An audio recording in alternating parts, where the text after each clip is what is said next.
Our guest Kedem today is one of the most successful 22-year-olds I know, working for Linkme, which is one of the fastest growing tech startups in Miami, and he's the head of partnerships only at the age of 22. So if you want to learn persuasion, if you want to learn sales, if you want to learn how to navigate important relationships and psychologically appeal to different emotions and parts of people, this is the episode for you. And towards the end, we take a sharp turn on our spiritual lives. So if you get value from this episode, give us a like, give us a thumbs up, subscribe, and enjoy the show.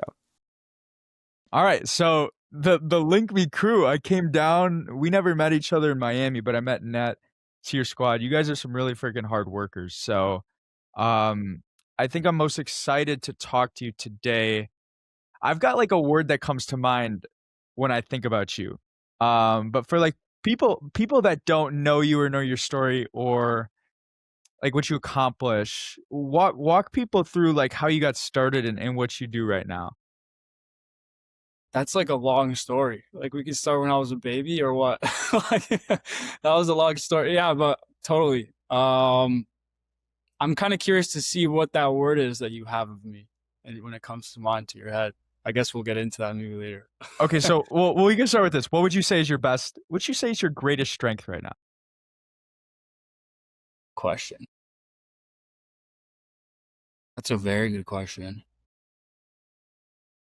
I'd say I'm very good at understanding and then performing based off of that. But that's also something that I'm trying to build a little bit more in terms of communication and personal development with people. So, for example, like at the Aspire event yesterday, perfect example.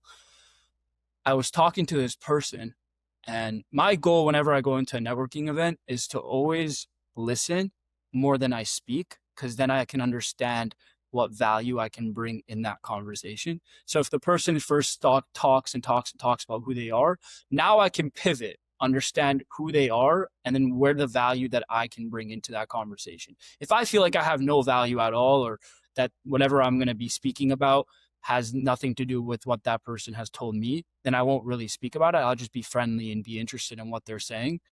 But if I do think that there's value, like for example, at the Aspire event, I was talking to this company that is doing some crazy numbers, like crazy numbers. And their head of growth was the person that I was speaking with. Um, and from that conversation, it was a 30-second intro, and then it turned into a half an hour meeting that I actually missed another meeting because I was so into this meeting that I had to tell my COO, Val, I'm sorry I can't make it to this meeting on this call because I'm like in it with this person. At Okay. the end of the conversation, we ended up booking a meeting to actually talk. But that company could potentially be a very big partner or strategic partner to the company that I now work with. And at this Aspire event, when I was speaking to this person directly, I didn't speak a lot, but I understood the value that they had and what they were speaking about. And then I was like, okay, now I can initiate myself in this conversation and go down one avenue and then also bring it back and then go down another avenue. Does that Yeah, make so sense? how do you do that? Because I'm always of the understanding, like for me personally, when I get to know somebody, I actually don't want to speak that much. I seriously don't. I just want to hear what they have to say. Number one, because it's been ingrained in my head because I'm like, the more you get people to talk, the more they're actually gonna like you, which is weird because it's like all reverse psychology. But the It other is. side, I'm curious to understand things about people. Like I already know myself, so I want to learn about you. But also in conversation, you do want to prove your worth a little bit. Or for you as Link Me, you're like, you need to do business. You need to insert something. So how do you navigate that networking conversation where it's like I'm just getting this guy to open up, and open up, but at some point I have to wrap my credibility, my authority, what I want from this person into that. How do you approach that? So it varies on like conversation by conversation, but I don't, it's so hard to explain like how the head process that I have going into these conversations. Like it's very hard to explain. People ask me that question all the time because people see it in real life where I will turn a 30-second conversation into an hour meeting, and then we both leave with a win-win situation that we come out of from the talk, right? So people always ask me, like, how do I do that? I put it in like a 3-step kind of process. Okay. This is an easy 3-step process. First, allow the person to talk, right? People love talking about themselves. It's a psychology thing. When you're on a date, your goal is to have the girl talk as much as possible, right? Because that's the goal. She'll fall in love with you because you allowed her to have that platform to talk about herself. Literally. Like she'll literally, it's psychology. It's all psychology. So the first step is to allow them to talk. Then analyze is the second step. Now, analyze meaning, is the person that's talking to me interested in actually talking and me having talk back and then also providing value, or are they just there to just talk?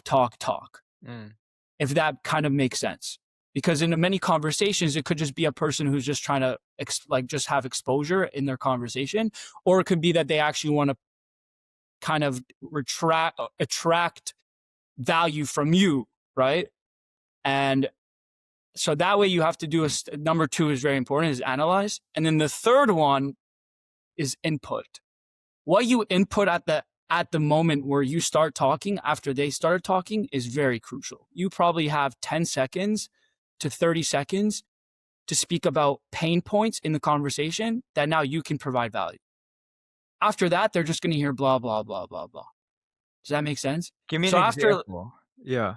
Okay. So for example, I wish I can tell you this, but I can't tell you that about the Aspire event, which is, it's a crazy story. By the way, if it goes like viral, like we're going to do a whole video about it on YouTube, everything about this whole conversation. Okay. But I'll tell you how a story back in New York, when I was living in New York, now I live in Miami, how I met a guy in private equity. Now I met him through a friend of mine who does exotic car rentals in New York and Miami. He's like one of the biggest. His name's Minty. He's awesome. I love that guy. So I actually was at his house. We were smoking hookah, like smoking hookah at his house because we both love hookah. And this guy walks in. He introduces himself to me and Minty. Obviously, Minty knows him. They're business partners. But I straight up asked him, "Who are you? What do you do?" Like just like that, very like unconventional, right? It was kind of weird in the moment. I don't know why I did it, but it ended up working out. I asked him, "Hey, who are you? What do you do?" He started talking. My name's X. And he ended up being in private equity. Now, I didn't know anything about private equity at the time. But during that conversation, I let him talk about who he was, what he did, the different portfolios he has, what's his key, like everything about what his business is. I just let him talk. And then I asked him about himself personally. Where are you from? Your family, you have sisters, brothers, whatever, dogs, whatever it is. Yeah. And then I analyzed. I understood what he said. And then I understood what maybe I can provide value in. So I told him, I'm like, listen, yeah, I have a digital marketing company. I'm crazy in sales. I told him basically my whole life story that we'll get more into on this call. And he ended up actually offering me a capital raising position in his private equity fund From on one the spot, from one talk. He was like, I have never met a more well-spoken salesperson in my entire life at your age. He's like, I want you to come work for me. Damn. I will call him right now and put him on speaker. I still talk to him like every day. Okay, so yeah, I was gonna say, so you have to be pretty good at selling yourself and what you've done. So when you're selling yourself to that guy and you're bringing the pain points, like, can you help me out or help out the kid that wants to build themselves up to a prospective, I don't know, mentor or job person? Like, why should they take me under their wing? How do I sell myself and how I can help somebody else? Go more into depth with that so I can answer it better. Yeah, so the private equity guy, he brought up some question, and so you bring up your marketing agency. I don't know what the purpose of bringing, right? Like you brought up your marketing agency, and you're this is before I was working for Linkme. Yeah, before Linkme. Like we're talking about the private equity guy when he offered you a position on the spot. So like you had to sell yourself somehow very well to get a job offer on the spot. And I'm just trying to understand what that looked like? Is there a formula for selling yourself that you can do it in a way where it creates enough urgency and it's like, God, I want this kid, but it's not like egotistical and over the top. You understand what I'm saying? That's the thing though, and I love this topic. I don't think it's egotistical to be very confident in who you are. I feel like when people like try to show who they are, um, even in interviews, like for example, I interviewed a person last week, right? And I was kind of analyzing them while they were trying to pitch themselves to me. But in that conversation, when I'm hearing them trying to pitch themselves to me, I knew that's not the person that they are. So Mm, I started to pick at the conversation and ask them like, okay, I see that you're good at that, but you also mentioned that you had a passion for this. So why did you go to school for that if you had a passion for that? You know what I mean? Why did you go to school for a computer science engineer, but you're passionate about being on sales? You know what I mean? So if you're a people's person, why are you sitting behind a computer and not going out and getting stuff done? yeah. So I like when I speak and I sell myself, I'm very authentic. And in that, I'm very confident in who I am. And I display that at maybe at a scale that's like maybe intimidating sometimes to people. But to myself, it's like I'm delusional about who I am. Like, does that make sense? Not in a bad way and delusional, like, oh, I don't know who I am, but I'm very confident in my being, in my soul, and who I am. Like I know I have a good heart. I know that I'm capable of doing a lot of things. So when I position myself in a conversation with a person that I'm trying to provide value to, for example, the private equity guy, that I had zero clue what private equity was. I had zero clue capital raising. I didn't even know what that was. My initial thought was, okay, just tell him who I am, be super honest and authentic, and then that's the best that I can do. And in that conversation, it became personal. You know what I mean? It became personal. He asked me, oh, like, where's your family from? What kind of past experience you work with? And that's why I brought up my marketing agency because I own one at the time and I still Yeah. do.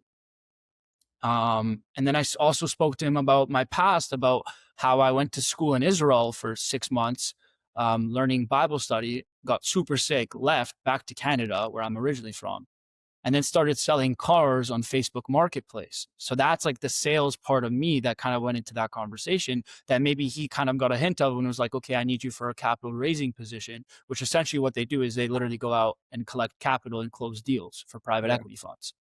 So when I'm trying to sell myself, I'm also doing it in an authentic way. So I'm not hiding who I really am because I don't want to sell something that I'm not. Because for example, let's say you order something off Amazon and it comes to your doorstep like today, and the pieces aren't there. Pieces are missing part of the product. Now I'm gonna return it obviously because I initially thought that it comes with X, Y, and Z, but it only came with X, Y.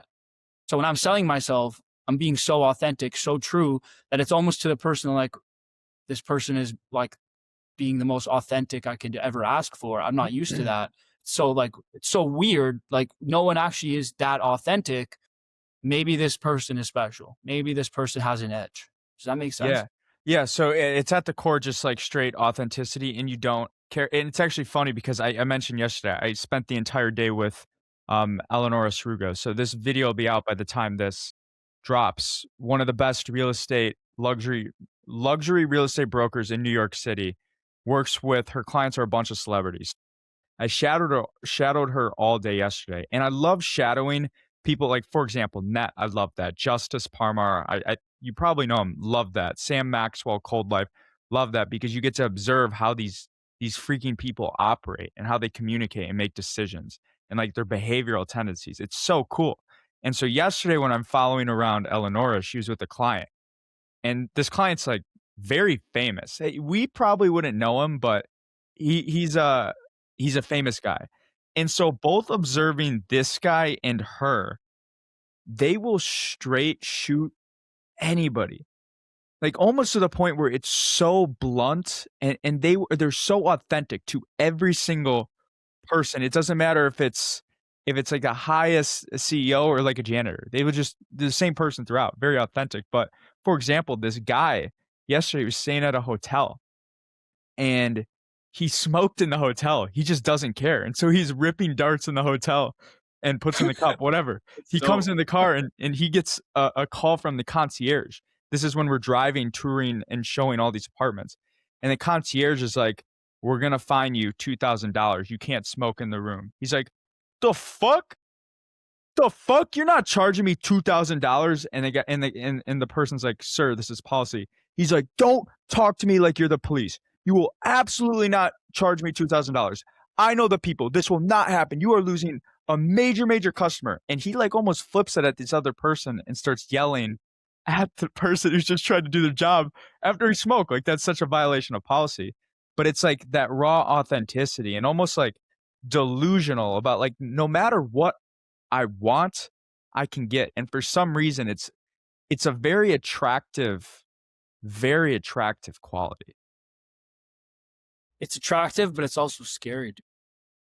A lot of people are scared of that. I've been in so many rooms where there's the people that can spot it, and then they're like, yeah, that's like a 1 in a million or 1 in a billion, whatever person that has that quality. And then there's the people that are like, oh, like that's scary. Like that person can do what that person can do. Yeah. And when you say that, even to the person that even thinks that that's intimidating, they think it comes off as egotistical. You see how I'm like looping it back to what you said? I don't think it's egotistical at all. I think being in like just like you said, this guy smoking a dart and he's going off and he's being authentic. He's so bold. He's so blunt. Because like people, I feel like with no filter, or even a filter, but like so small, and they're really just they don't care. They just do and do and do. Yeah. I feel like that's just the best way of living. Because why would you live in any other way? Why would you live any other way, trying to be someone you're not? When you can just be so open and so vulnerable and so authentic. Like, you know what I mean? Just go and open. Like, just go open yourself. You know what I mean? Would people describe you as someone with no filter? No, I wouldn't say they describe me as no filter. I do get cocky a lot. I do get cocky a lot. But I started liking being called cocky because I feel like it's an insecurity for the others that are calling me that. And I don't view it as cocky. I view it as confidence. I'm just so confident in who I am that it could come off as cocky. But the real people that understand who I am and that know me so well, I'm a caring, I'm a loving person. That's what I am. Okay. And, yeah. So you're setting up your story pretty well. Like, I just want to know a little bit about your story. You mentioned marketing agencies, selling cars, in rooms with billionaires. Now you're Linkme, one of the fastest growing companies. It's like, where did this all start? Yeah, I think we can origin it back. I have some funny stories too that I want to like say too. But I grew up I was born in Israel, Netanya, and then I moved to same actually city where Net was born in Israel. Oh, Net Net the CEO was of I didn't know Net was born in Israel. Yeah, Net was born in Netanya, same city as me. Ah, okay. Yeah, and then we moved. I moved to Canada when I was 2 years old with my family, and we like came to Canada with like no money. But my dad's sister, lived in Edmonton. Do you know where Edmonton is? It's like the North Pole. It's like the North Pole. Like if you search it up, it's like far up Canada. It's like 12 hours away from Montana, if you know where Montana is. Okay. So I grew up there, a little religious in Judaism and then not so religious. We kind of like fell apart in the religious aspect of things. We got back to that later on, but I'll explain. But I'll fast forward a little bit. I'm like, after high school, I went to a public school. I was a little bit of like not a troubled kid, but I just didn't really have a direction that I wanted to go in. I didn't want to do school. I didn't believe in school. I still don't believe in school. Mm.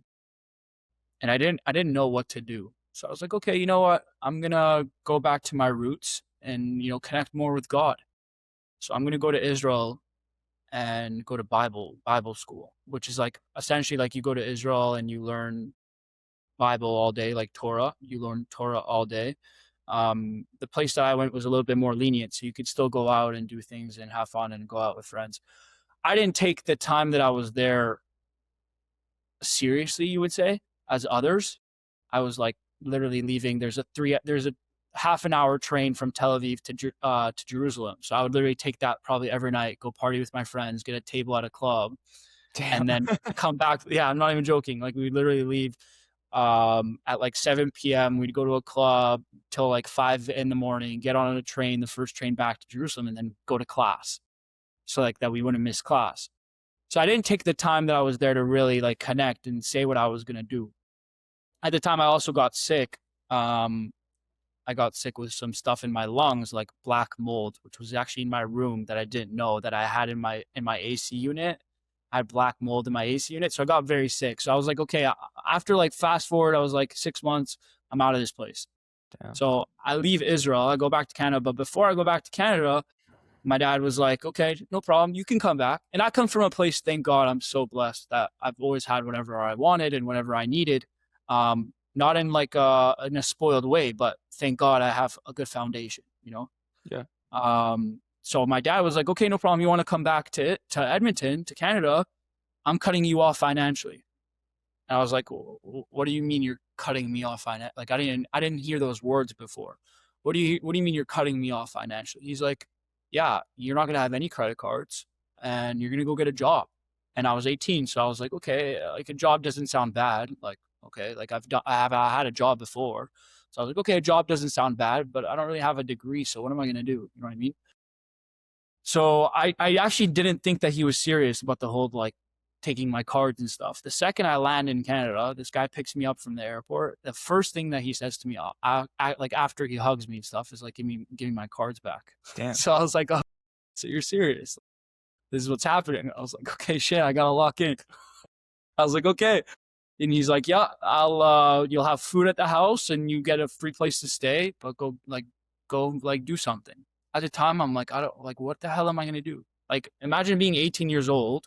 You have no degree. You didn't go to school. Like you went to high school. That's it. Like you didn't go to university, and you were like just having fun for 4 to 5 months in Israel. Yeah. And then now you come back to like a whole different world again, and zero clue what to do. So it's kind of like it puts you in a spot, like mentally. Like it puts you in a spot. You're like, I don't know what to do. I don't want to go work like a 9 to 5, or I don't want to go work at a deli shop, or I don't want to go work at a Booster Juice or whatever, or you know what I mean? I don't want to go work at one of these places, establishments. I want to do something like more profound with my life. So at the time, I had a friend who was selling cars. On his Instagram story. He'd always post up like cash, and you'd always be like, oh, I'll come buy your car cash, just hit me up. So I was like, dude, what's this whole buy car cash stuff? And my background is I love cars. I've always loved cars. So I hit him up and I was like, yo, so what's this car stuff? And he's like, what do you mean? I'm like, oh, what are you doing with this car stuff? He's like, I'm buying cars off of Kijiji, which is like kind of like the Craigslist in Canada. And I'm also buying them off of Facebook, and I'm flipping them. I was like, okay, what do you mean flip? He's like, come one day, I'll show you. I'd rather just show you than just talking about it. And I was like, okay, no problem. So I went with him one day.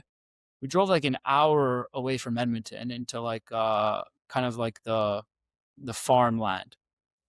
He met up with this guy. He had a bunch of cash on him, and he bought like a random truck, like a Ford F-150, like a 2009 Ford F-150.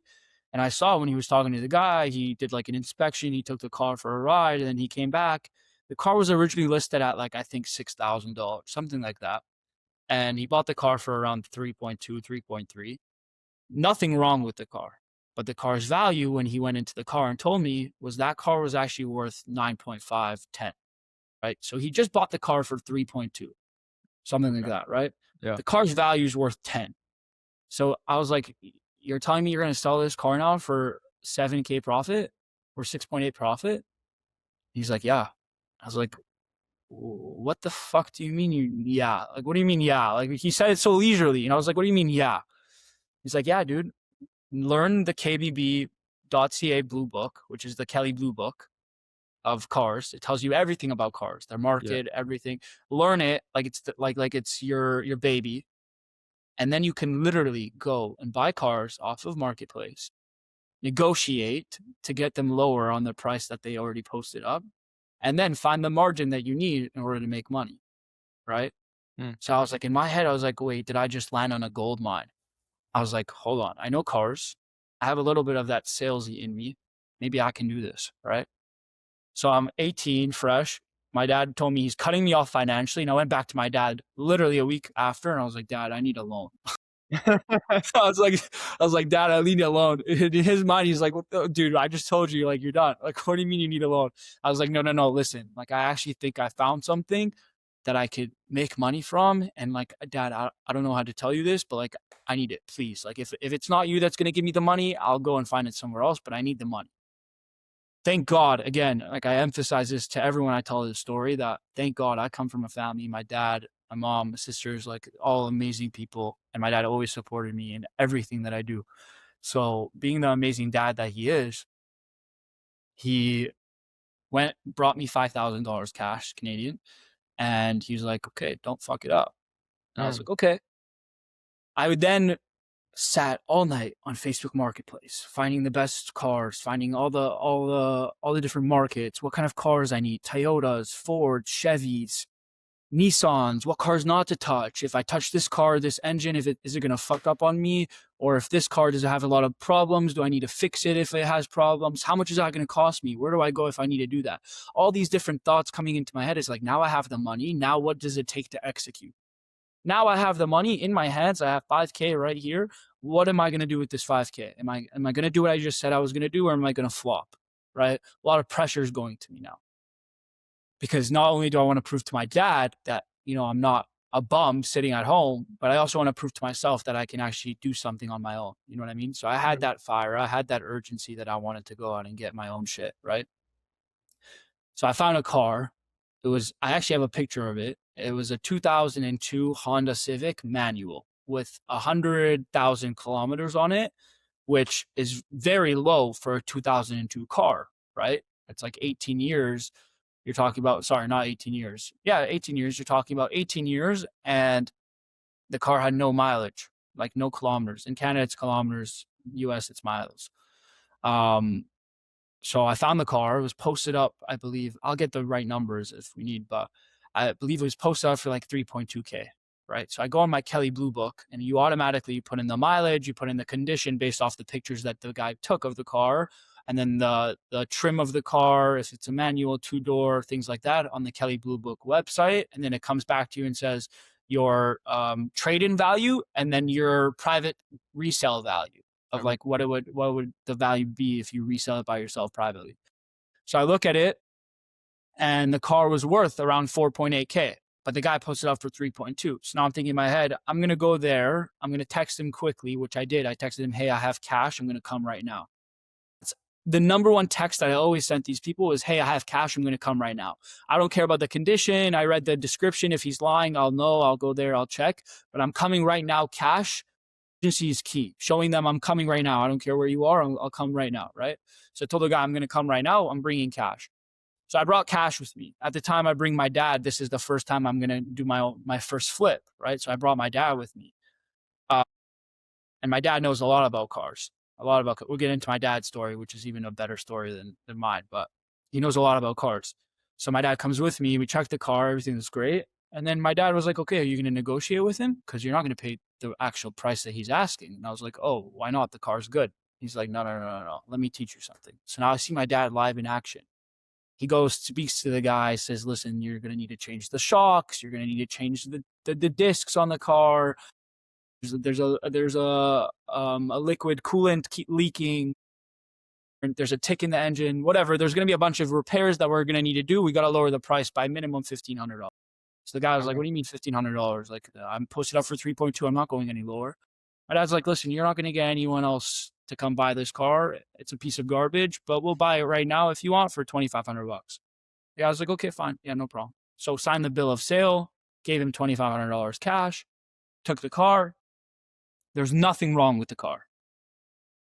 That's the time that I learned the power of knowing your product, knowing who you're selling to. That guy knew that there's nothing wrong with the car, but because my dad told him that there's things wrong with the car, he should have known that there isn't. So he should have stuck at his price and been like, no, we're not going down. There's nothing wrong with it. But he doesn't know cars. But because my dad does know cars, he's able to negotiate and bring, actually at the time that car actually had shocks that were kind of shocked out, like that you needed to switch out. That was the only faulting thing. Every other thing was perfectly fine. So we got the car, $2,500. My dad drove it home because I didn't know how to drive manual at the time. So I drove my dad's car back home. We parked the car. I was like, okay, shit. Now I have a fucking 2002 Toyota sitting in my driveway. What am I going to do with it?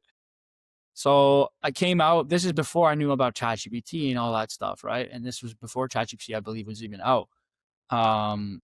So I started posting it up. I took pictures. I went, cleaned it myself, like there's outside car washes. So I literally like scraped the car inside and out, went to Canadian Tire, bought a bunch of stuff to clean the car, completely did a full detail to the car, took pictures of it at like a nice location. And then I put it up on Facebook with a nice description. What do you know? Within literally 10 minutes, I probably had 15 messages of people saying, yeah, how good is the car? It's good condition. We'll come by it like tomorrow. And I posted it up. Well, I bought it for 2.5. I posted it up for 4.8. Because at the time I was looking at the market, other cars in the same kind of category are being sold for that amount. And Kelly Blue Book put it up within a 300 to 400 range of that mark. So in my head, I'm putting it at the highest I'm able to sell it at was 4,800 probably. So I'm able to go down on the price if someone comes and negotiates by a few $100 and I'm still making the profit that I initially wanted to make, right? So that's my head. It's I'm setting it at a price that I can go down a little bit. So someone comes and actually buys it 2 days later and I flip the car. So I made right on that spot. I think I sold it for 46 or 47, not much less than what I posted up for. So I made a couple G's on it. And my dad, I was like, show my dad, I was like, dude, I have more money now. So including the 5K that I had on top of that, an extra couple of G's. So I was like, Dad, I don't want to pay you back yet. Can I use this capital to go buy more cars? So that was music to his ears. He was like, okay, wow. Like, okay, yeah, go do it. You know? So he was like, yeah, go do it. You have the money, go do it. So in my head, I'm like, okay, this works. This works. Like when you start your podcast and you see people engaging in it and going on here, you're like, it works. It's the light at the end of the tunnel moment. It's like the most important thing. It's like the craziest feeling. And I can only people who've been in that moment understand that feeling. Yeah. Only people who've been in that moment can understand exactly what I'm saying right now, where it's like, you tried it and it works. Yeah. It's like that. It's like that voice in your head. It's like, it works. And I was like glowing. I was like, I gotta pounce on this. So I was going left, right, asking people. I was putting up posters. I was going around door to door, putting in notes saying, I'll buy your car cash. I was going around my Jewish community saying, I'll buy your car cash. I was going to every single person saying, I'll buy your car cash. Even the people at the gas station. I was like, if you find people that want to sell their cars, I'll literally give you a commission off the car that I buy from them, right? So I was doing every single possible thing possible to gain as much market share that I can in Edmonton to buy as many cars as possible. Fast forward a year, I was doing, actually, we'll go back a little bit. I was doing probably a month later, I was probably doing 3 to 6 flips a month at a profit range of anywhere from 15 to $4,000. So doing a couple of those a month, I was doing a profit range of 1,500 to $4,000 on every car. Okay. So what? You were making? I was making above 10K at 18 years old. In less than a month? Less than a month. Damn. So I hit an amount of money that I've never personally had in control of, right? And I was like, shit, like I can actually do this. Like, what's going on? Like, this is great. Like a peak life right here, you know? And this is getting into like the winter. And I kept on going in the winter. It's like minus 50. I don't know what that is Fahrenheit. I think it's the same thing, right? Fahrenheit, once it gets to a certain point, it's the same in Fahrenheit and cold. Celsius. It's cold outside. It's like freezing. It's freezing, okay? Yeah. People in Miami would go there. They would like literally wear snowsuits. Like it's freezing. It's like the North Pole. But I was determined. I was like, I'm not quitting. I don't care if it's cold. I don't care if the weather is shit. I gotta go. I'm gonna buy as many cars as possible. And during the time, it was actually COVID, right? So this time it's COVID. The market was flushed. Like the market was beautiful. Like you can buy a Toyota Camry, like that's 2004 for like $3,000, but it's actually worth like $8,000. right? Okay. So the market was flushed. Now I started to notice as I get more into cars that there's a lot of competitors. So I started to notice on like Marketplace, there's like fake accounts, there's scammers, there's like a lot of sketchy shit going on. So I was like in my head, how do I make myself different from the sketchy people? So I put in my bio on my Facebook, I'm authentic. Let me come show you how. The weirdest thing in the world, like if you're like going and you're looking at someone trying to buy your car and you look at their profile bio, it's like, I'm authentic, let me show you how. It's like what do you mean? Like who the hell is this guy? Like what do you mean? Right? But I did, because I would call them on Marketplace, on the actual app itself, on Messenger, and call them and be like, hey, listen, I'm not a scammer. I want to come buy your car. I'll come right now and buy cash. So I saw more conversions just from that because people heard my voice. So I understood that I wasn't just a text behind a screen. I was an actual person. And I used different tactics, psychology things that my mom taught me. Like what? Like, so break some of those down. I don't know if all of them are 100%. You'd say about that. They're a little unconventional. Like That's all right. I want yeah, to they're a little bit sketchy, dude. I don't know. It's a little scammy. Not too. No, it's not scammy. I wouldn't say that's a bad word for it. I would say knowing your opponent is what I would say. Like Okay. knowing who you're facing. So my mom taught me a couple of tricks, especially when I'm on the phone. I would always use this thing saying, hey, I'm like a new college student. I need a car. I didn't actually need a car, but like I would always tell them I need a car. I'm a college student. Could you guys help me out? So I use different tactics that not everyone would use, but I did it to actually get me the purchase, right? Or I would go in person, for example, and I would listen, or I would look in their profile on their Facebook and I would see where they're from. Like if they're from Spruce Grove, Stony Plain, like different like sections of Edmonton. And I'd be like, oh yeah, I actually went to this school. I didn't actually go to the school. I actually went to that school, that high school. And they're like, oh no way, like our daughter used to go there, or our son used to go there. And I'll be like, oh, what's your son's name? They'd be like, Jeremy. They'd be random name. And I'll be like, no way, you know that's your son? Jeremy? And they'll be like, yeah. I was like, are you kidding me? I used to like play with him in the schoolyard. I used to do football outside, play soccer, like random shit that could be perceived as lying. Yes, a little bit. But I used it to kind of get me in that door of like, okay, this person's authentic. This person's real. I'll make a sale to them. So it's a little unconventional stuff that not a lot of people would do. I did it a lot. Did you ever get caught in a lie because of that? Because when I feel like no, I was never caught in a lie. So when if you would tell me that if I'm some older person and I'm selling you my car and you would tell me I never lie to old people. I love old people. I would never ever I would be so real with them and tell them exactly what I do. Like I would go to old people that are selling their car to me and I'd be like, yeah, I'm a flipper. I'm gonna flip this car for more profit. No, but I'm like 40 years old. Like I have a kid that is at the high school and you tell me that you know my son. I'm probably going to follow up with some questions or ask you about the school. You would think so. They don't. They never followed up. They just said, don't, because what other person would ask, oh, you have a kid, your kid went to that school? Oh, me too. They're not going to question that. Why would they question that? Okay, so the psychology of that, like how is that applicable to other aspects of life? What are you actually doing? Why does that make sense? And why did that get you in it? I think it's kind of like it's a barrier break from being a stranger to someone being relatable. Okay. So in my head, I'm like kind of relating to them in a way that's like more of a friendly thing. Oh, like, oh yeah, I know your son. So now I'm like considered a friend, let's say, right? So now like, yeah, we'll talk a little bit less of a business tone and like a salesy negotiation tone to now being like, okay, are you going to help me out? Does that kind of make sense? The psychology behind it?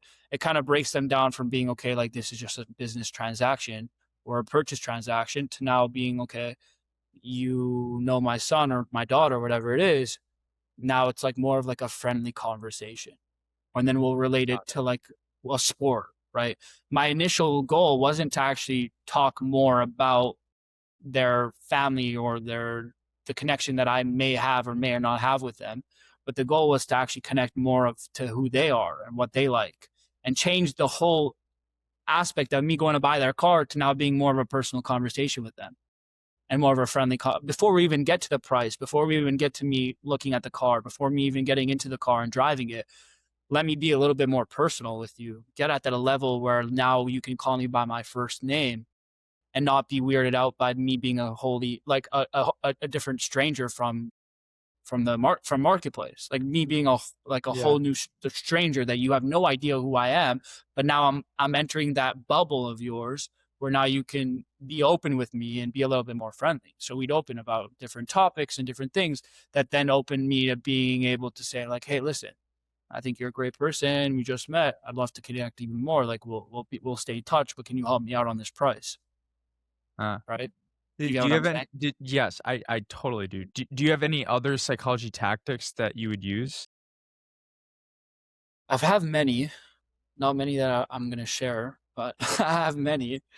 Um, I have one tactic that I used that I loved, and it goes back to being authentic and bold, which was straight up telling them that I will do good things with the money that I'm gonna get from this deal to then I'm building my livelihood. Like this is what I'm trying to do. Like I'm building my livelihood. So I found actually the best positioning deals that I was in was the ones that I was most honest about what I was doing. Mm. So I would straight up say like, hey, listen, I found you. I'm a flipper. I do like a bunch of these on a weekly basis. I'm not gonna lie to you, there is some problems with your car, but I'll buy it for this amount right now. You're not gonna get a better price. I'm just being very real with you. Just going back to that being authentic part at the beginning, that's like a tactic that I used that it threw them off. Like it really threw them off.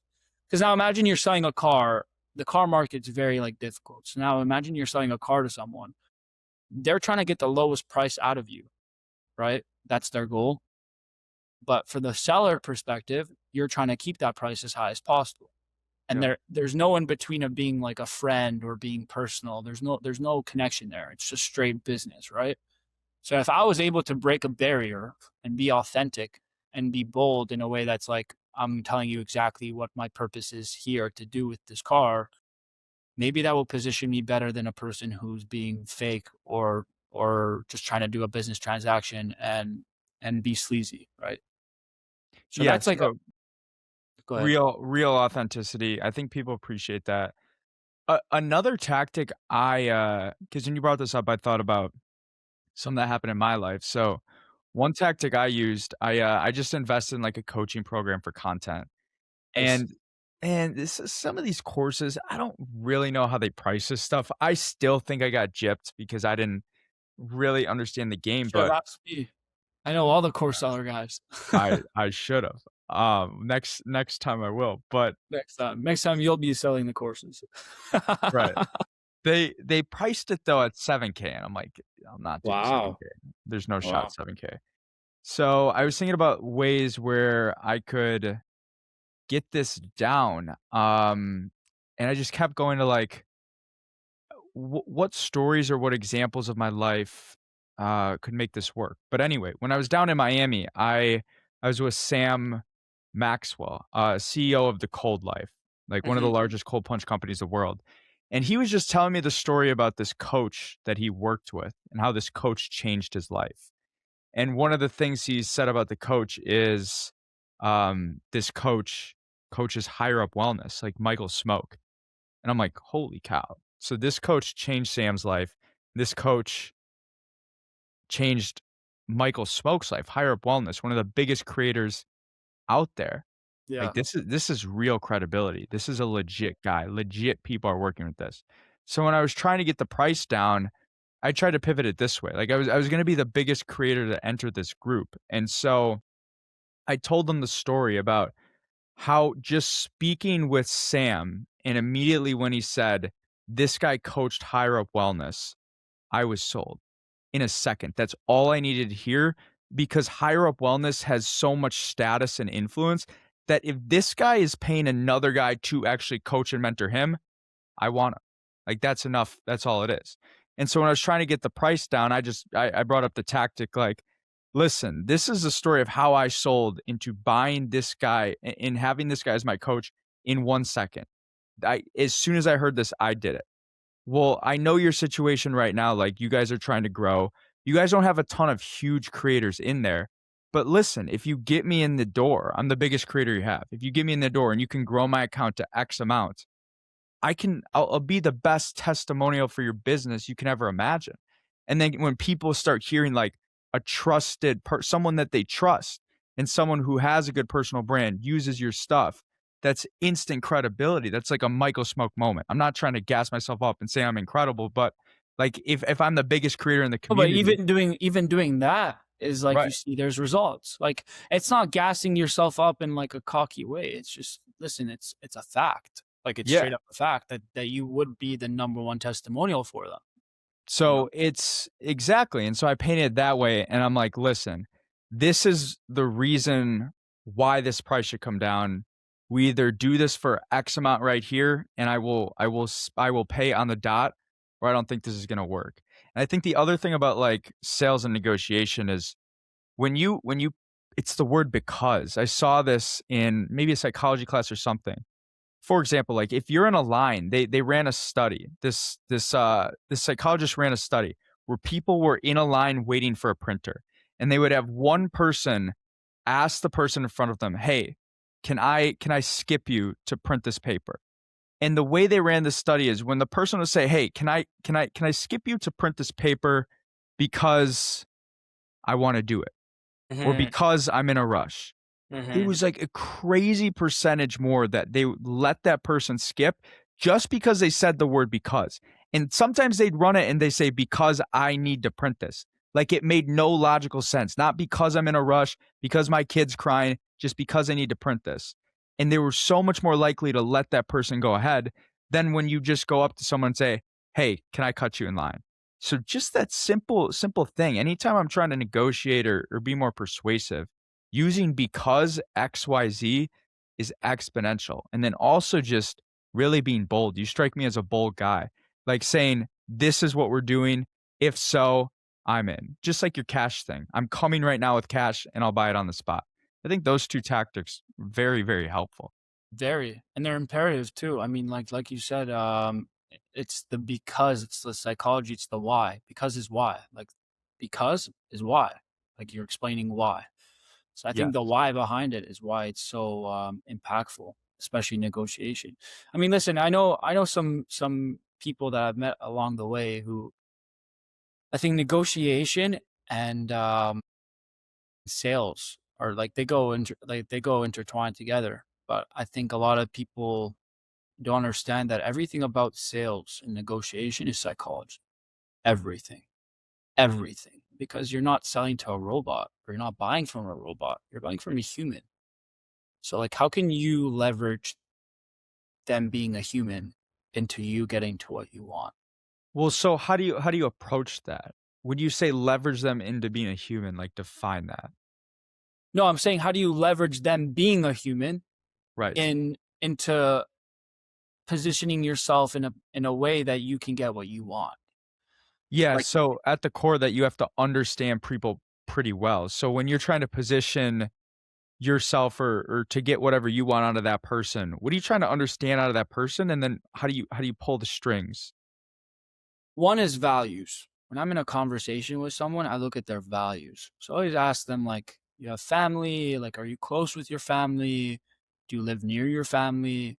Those are things that you can pick up on because if a person has values, you can get to like an emotional level with them rather than a person who doesn't have values and it's just like a straight like sleazy just cares about money like just hardcore or whatever, you know, those guys. Yeah. That's hard to relate to. That's hard to crack open your shell. But the people who have values, have morals, are a little bit vulnerable in conversation are the people that I'm able to connect the most with because then I can also be a little bit vulnerable, a little bit emotional, a little bit insightful in the conversation to then position myself in a way to get what I want. Mm. It's very hard. People can always try to explain psychology. I feel it's something that a lot of people are maybe born with, the understanding of a person. Obviously, you can read upon it. Like I read all the time about psychology. and different things on how to read people and how to read conversations, how to read communication or body language. Like there's a video of this ex FBI agent on YouTube. I think he did it with the the Diary of a CEO podcast. I think he did it with Steven. I Yeah. think it was that guy. He did something about a person's body language in a conversation and how you can read up on that and pick up on different body language and then utilize that for your advantage. So I've done a lot of research that I don't really share with people, because if you share with people that, hey, I've done research in psychology and body movement, now they're scared. They're like, oh, you're going to analyze me? I don't need to tell them that. I'm doing it. I don't need to tell them that. But in every conversation that I have, I'm always analyzed. Yeah, I think it's a normal part about human. I I'm with you on this. Like, this is one of my biggest things. I love this shit too, and I think the guy's name is Chase Huge. Like, I've I think listened we're to talking about the same person. we are. And I've listened to so much of his stuff on like YouTube and stuff. But I think people do it without even realizing, like recognizing body language. I'll just give you a couple things that I look for. Like when I'm in conversation with people, the first thing I look at is where their feet are pointed. Like, if their feet are pointed away from me, I'm like, something's not right. They're probably a little bit uncomfortable. I've gotta loosen them up a little bit. Some of the other stuff I look at is I learned this from Chase. So let's just say I ask you a question, and I wasn't paying attention. I don't know if you did this, but about the psychology tactics or something. And before answering the question, if you go, that means you're like you're holding something in, like something is not coming out, and so that would be a tactic like, "Oh, I should maybe if I wanna get information, or I know that maybe you're trying to be a little deceptive, I should dig in." Another thing that Chase talks about all the time, which is really interesting to look at, and you probably know this too, is the blink rate. So, if I were to ask you a question that is maybe a little bit personal or stressful for you, your blinking is gonna go up, like, a lot. And the minute that blinking goes up, you know that there's something going on. Those are some of the ones I'd say that I look for. Are there any other big ones that I'm missing that you look at? I, I'll go into something even deeper. I don't know if you know, in Judaism, there's a thing called Kabbalah. Kabbalah is kind of like the spiritual side of, I would say, the world in general. Like a lot of non-Jews learn this stuff. Like even Christians learn this stuff. Um, you can kind of like, I don't know really how to explain it in detail, but what it is kind of like spiritual things about energy and um, my mom's a big learner in that. My mom has a certain skill that a lot of people know about, actually, where it's a little bit scary. Like not in a bad way. She's like low key a witch. Like low key a witch. Like I'm not even joking. I'll tell you a crazy story. For example, I Okay. have a friend who gambles. Not anymore so much, but he used to on sports a lot. And there was a game where, and he knows about my mom. And there was a game where, I believe it was football, and it was Baltimore Ravens, and I think it was San Francisco 49ers, and they were playing. And he asked me specifically, he's like, hey, like, you think you can ask your mom like something, maybe get like some insight on this game? So me and my mom have this thing where I don't ask her specifically. I just send her a picture of the colors of the team. So I sent her the color purple and the color red, right? Purple Ravens, red 49ers. And I asked her, and people don't believe me when I tell them this, but my friend will literally pull up the receipts of that game and show. I asked her, I was like, purple or red winning? She's like, I don't remember specifically who she said about winning, but she said either it was red winning, but she said two numbers are going to score on both teams. Number 7 on the purple, and number 7 on the red. And she has no idea about football, so I didn't give her the names and said, oh, San Francisco 49ers and Baltimore Ravens. I just gave her the colors. That game, I believe it's the 4th wide receiver on the Ravens scored a touchdown. Number 7. I believe it was a tight end who scored on the San Francisco 49ers. That's number 7.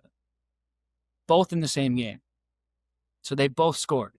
And that payout was insane because who the hell is going to, like, that's not even like, I think it was plus, I think like 4,000 or 5,000. If you know a little bit about sports betting, it was insane. Like, it was a crazy margin to get your return back. So back to what I'm saying about Kabbalah, she's a very like spiritual and energy person. She learns this stuff through Judaism. This is something that we learn in Judaism. You can only actually understand it when you get to the age of 40 because you've been through enough of life to understand it and kind of take those things that you learn and put them into your life and kind of piece it back brick by brick together. Does that make sense?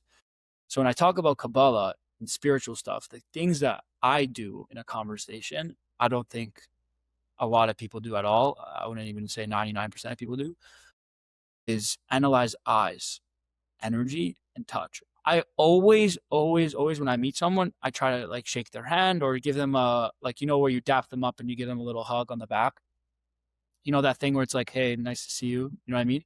So Yeah. I always try to feel within that moment their energy, which is like crazy to say to some people. Like, people don't like believe, some people don't believe in that shit. I believe in it a lot.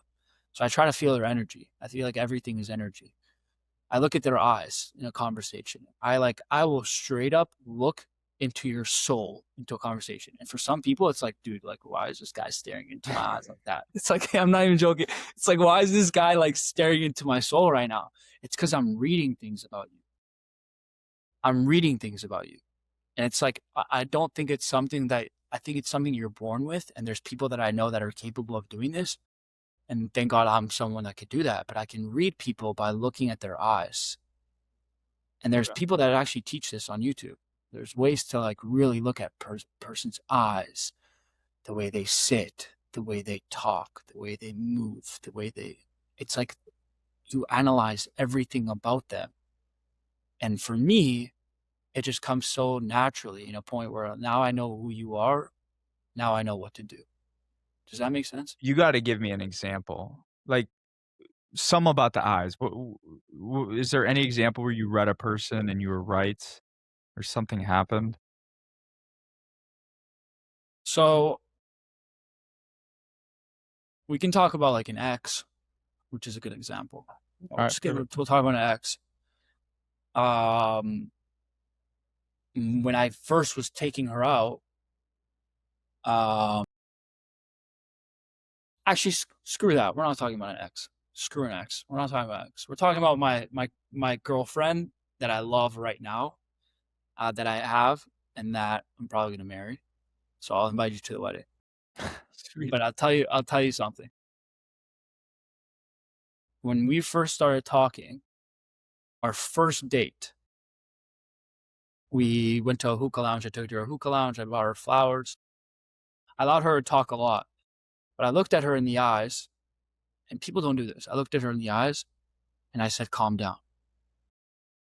Like, I straight up, on the first date, I looked at her in the eyes, and I said, calm down. Like, everything's okay. Like, you're all good.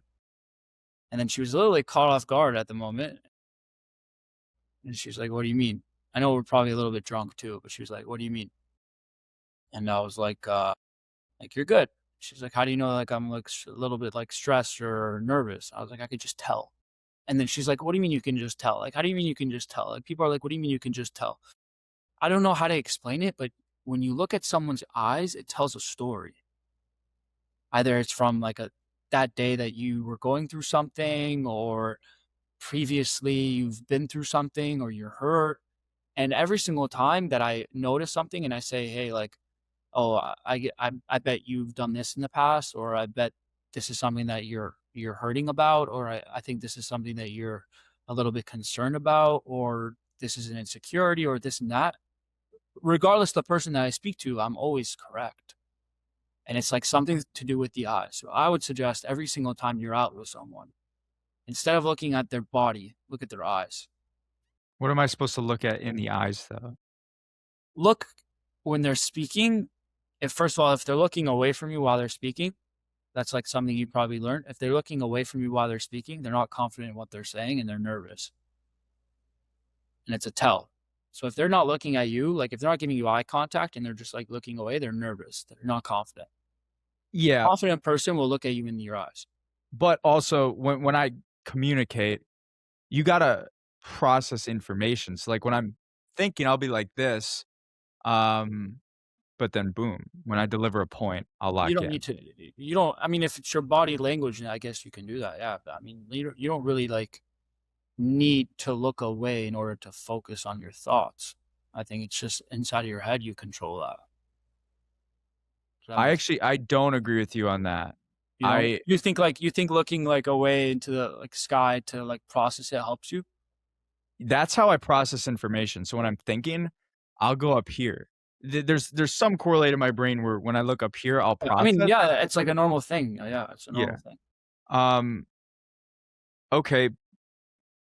Back I'm still can about you the eye keep thing, yeah, I'll give you the best example. I used to be a crazy poker player. Back to when I was doing cash, I was buying cars and selling them. I yeah, was making a lot of fucking money, and I used to be a poker player. So I used to go to the casino, and in Canada, it's 18 to go to the casino. So I used to go to a casino, and I used to sit at a poker table, and I'd go every single night when I was selling cars because I was making so much cash. I was like, okay, I'm gonna go to the casino, I'm gonna have fun, I'm gonna do that. At the time, I loved poker because, again, like I said, I'm a big like psychology people's person. Like I'm a huge people's person. I think people are great. I love people, but there's so much about them that you can like use and also like love about. You know what I mean? It's just a great thing to interact with human people, right? It's just great. So when I went to the casino, I used to play poker and I'd sit at these tables with like these sharks. Like, dude, these guys are like there every day. Like, they're like, who the hell is this 18-year-old? Like, kind of thing. Like, who the hell does he thinks he's the shit? Like, who the fuck is this guy? Right. At first, I was getting my ass like handed to me. I yeah. was getting beat up. I was like, this isn't great. Like, I'm not doing so well. And I knew what poker was. I looked a lot. I was sitting on YouTube. Every time I was eating, I was like an iPad kid watching different poker games. Um, and I'd sit at these poker tables and read people because poker isn't. I've watched a show called Suits my entire life, and Harvey Specter Yeah. always says poker isn't about the game; it's about people. Yeah. He always says that, right? I don't know if you watch Suits, but he always says that. Uh, so I was like, yeah, it is all about people, right? So coming from a background where I know how to analyze people and I know how to read people in a good way, I would sit at these poker tables and start taking their money. Now I was getting good. Why? Because I was reading them. For example, I'd analyze how many drinks this person has had, right? So they're a little bit wazy. They don't really understand. Maybe they're going to be a little bit impulsive with their decisions. So I might not play in that specific hand with that person. Or the person who comes in and buys in for a lot of money, that's something to analyze. A person who comes and buys in, let's say you're doing 50, 100 buy-in, and you come in and you buy in for $1,000 or 2,000, 3,000, 4,000, $5,000. The people who buy in for a lot, they're big bullies, which is what I like to call. They'd sit there with their big stack and they think that they're the shit. And then they throw in a couple chips at this hand, this hand, this hand. I love those bullies. Why? Because if you can grab their attention in a hand, you can take all their money in one go and get them all in. So I'd always use the advantage of me not knowing or them knowing that I'm not like a professional or that I'm not an expert, that I'm a rookie to my advantage. So I go into these games, but little do they know that I actually have a lot of knowledge in it and a lot of knowledge in read people, right? And I'd go into these games and I'd read the person across from me, right? The river comes out on the board. Let's say it's a deuce, you have five and a king. I'll have a king, so I have a pair already. The person over there across from me could also have a king. Let's say there's no one else in the hand and I'm just 1v1 with this guy. What's my tactic? Because poker is, again, not about the game. Like you can't count cards, right? So you have to read a person, right? So to them, I'm like this 18-year-old, 19-year-old kid who doesn't know how to play. They'll take advantage of me, right? So he'll bully me with a lot of cash. So I look at him in the eyes because you can take as much time as you want as long as it's not like extreme. Like you can't take 10 minutes, right? But you can, if it's a big hand, you can take as long as you want. But if it's like a hand, you can take 5 minutes, whatever. So I'd look at the person's eyes and I'd talk to him. And while I'm looking at him in his eyes, I'd talk to him. I'd be like, what do you have? And I'd look at him, and he was like, and he wouldn't look at me because he doesn't want to give me any tells. But I get him to look at me because I would get him to just understand what I'm trying to ask him and the tone of my voice. He'd look at me, right? Every single time they'd look at me. So I asked him, I was like, what do you have? In that moment, the second he responds, I know exactly if he's bluffing or not. The way he moves, the way he reacts, if he just sits there still, doesn't talk, I know he's bullshitting. Almost So what 99% of the time, if they're just sitting there still, not talking, or if they're fidgeting with their chips, there's different tells that I tell, and I'd go all in with them, and I'd win. I'd earn a reputation at the poker club at River Creek Casino in Edmonton for like playing high stakes poker with these guys at like 19 years old, and that's what I was doing when I was making all this cash, was going and play poker. so what was the tell that they're telling the truth? That if they have me, it's never I know that they're lying when they say I have you, like fold.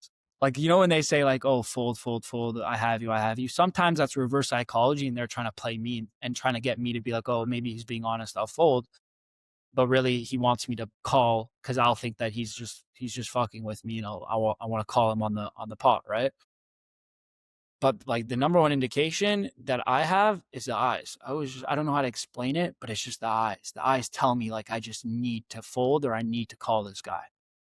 And it's like the same thing as what they're doing with their eyes is like the fidgeting. If they're fidgeting with the poker chips, if they're looking at their friend, if they're talking to another person during the hand, if they're like laughing, or if they're smirking, or if they're looking down, up, looking at me, it's just like a way to tell if that person is bluffing or not.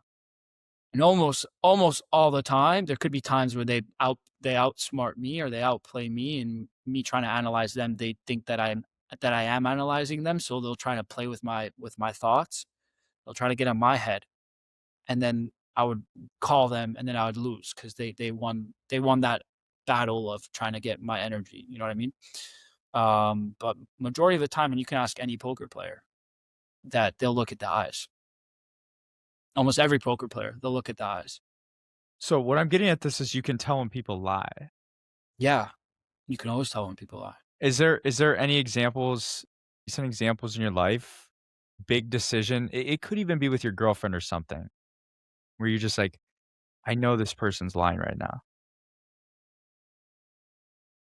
Well, my girlfriend's great. She doesn't lie. But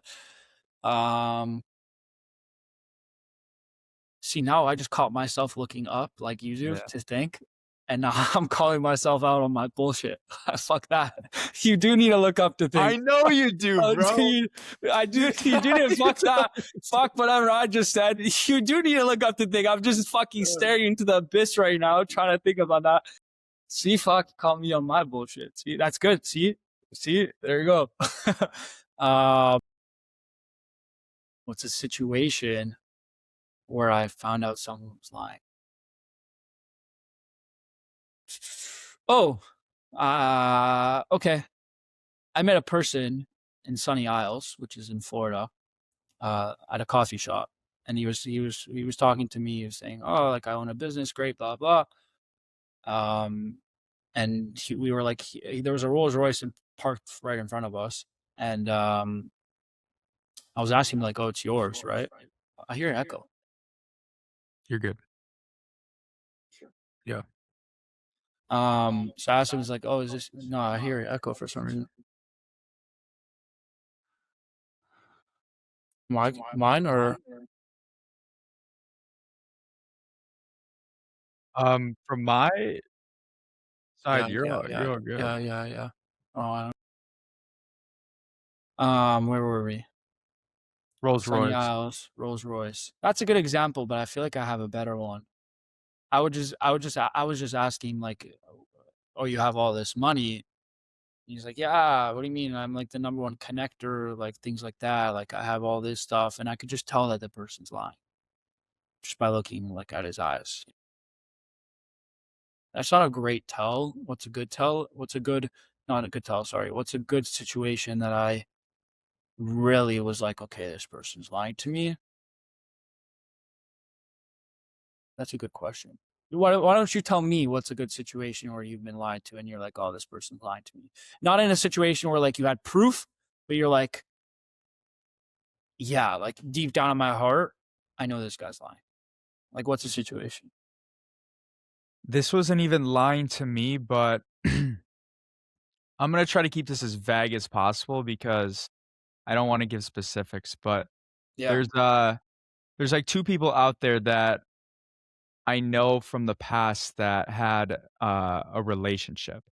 So they had a relationship and everybody thought, like, they were really good friends, but I knew that there was a lot of envy. You can just tell that there's a lot of envy inside that relationship. And it's very, very, very competitive. It's unspoken. Nobody will say anything, but it's very competitive between the 2, What do you mean? What do you mean by that? competing with each other. Oh, like Like, they were dating, but everyone thought that they weren't? no, this isn't dating. It's just like there's a relationship, friendly, like Oh, okay. they the perception is like, oh, these 2 are very tight, very friendly, but like just looking at the relationship, you can tell that Mhm. it's not all that good and it's super competitive and there's a lot of envy in this relationship. Um, and one of these people just like the way that this person puts themselves out there in the world is very respectable, um, tries very other oriented, like not about themselves, all about helping out others and bringing joy to other people. But I would see this as this is such a facade. I know this person at the core is very pretty insecure. I think very, very manipulative, very fake, very disingenuous. You can just get this fucking feeling. There's something about it. Like this is all a role and a mask. And I could tell that this guy or this person was very envious of this other friend that he was he was tight with. And there was a moment that happened a while back where I was chatting with this person and it just got revealed. Like, I'm not even gonna say anything about it, but there was a comment that's made and I'm like, "Boom, there it is. I You fucking knew it." revealed it? You revealed it? I did not. It Or was they it was revealed it? all this other person. They just brought this up and they made this one comment about the other person. It's like, loyalty, right? Like if you're fucking boys or girls with someone, you don't bring up and talk shit even a little bit to another person. And it's like, I don't even That's know this person that well. Like loyalty is huge. you Yeah. would never say Yeah. something like that, but it's like Yeah. a sly little comment, backhanded, Yeah, and yeah. boom, there it is, and that's just floodgates release, and, like, that's all you need to know to read inside somebody and know their true colors, and it's like, boom, it's out, it's exposed, like, I was right, you were right, you know the deeper level. And in that moment, it's like it's not even the person's lying to me, but you can just kind of just like putting on a facade to other people with how they present themselves, and you can just see through it and you can tell. And then of course it's gonna slip out. And my thing is like I think eventually you can only put on a facade and a mask for so long. At Totally. no matter how good it is in the moment or how many people you fool, at some point, you're gonna crash and burn. It's just you're going to really crash and burn. 'Cause you're not authentic. You're not being who you are. You gotta understand in life, like, you live one life, and, like, I've actually always thought that success was money, fame, power, all that. Slowly started to realize as I get older, having people around you that love you for who you are is, like, the most important thing in the world. Being surrounded by like-minded individuals, which is why I work at such an amazing company, Linkme. It's because when I first came to the company to visit, I walked in the office and it really felt like a movie. Like, have you seen the network with, Yeah, yeah, yeah. like, it really felt like a movie. And I was like, "Dude, like, what am I like, is this real life right now? Like, is this real? Like, there's people sleeping in the office, there's people this." I'm like, "Dude, like, I thought I was a hard worker." And I, like, always thought I was like, "Dude, I'm not gonna lie to you, like, you first meet me, I might come off as a cocky person, for sure." like when you first meet me. But when you get to know me and who I am, I'm really the opposite. Like, I'm not cocky at all. I may be confident, yes, but I'm not cocky. I care about the people I work with. I care about the people I'm friends with. I always, yes, a few years ago was probably a different person where I wouldn't put people ahead of me. But now, everything that I do in my life, especially business, I always try to be like, okay, listen, like we'll do this deal and I'll go ahead and reach out to this person for you, no problem. Like for example, like you're like, oh, do you know any people like this? Reach out, things like that. I'm doing that regardless. Like I want to help you because again, I believe in people is not idea. That's a big thing. I believe in people, not ideas, because people are the ones driving that idea, not the idea itself, right? So again, as I get older, I realize like, yeah, success is a definition that you need to define by yourself. And that goes with your identity and who you are. You know, you really need to understand that what's true to you in your core. Really like sit down. Have you ever like sat down in a dark room, pitch black, close your eyes and just were breathing?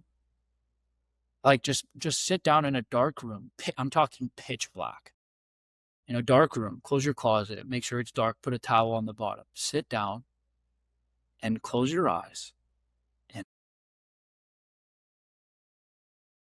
I've done this a few times and asked myself questions out loud, not in my head, but out loud so that it comes into real life, verbally, questions about myself and who I want to.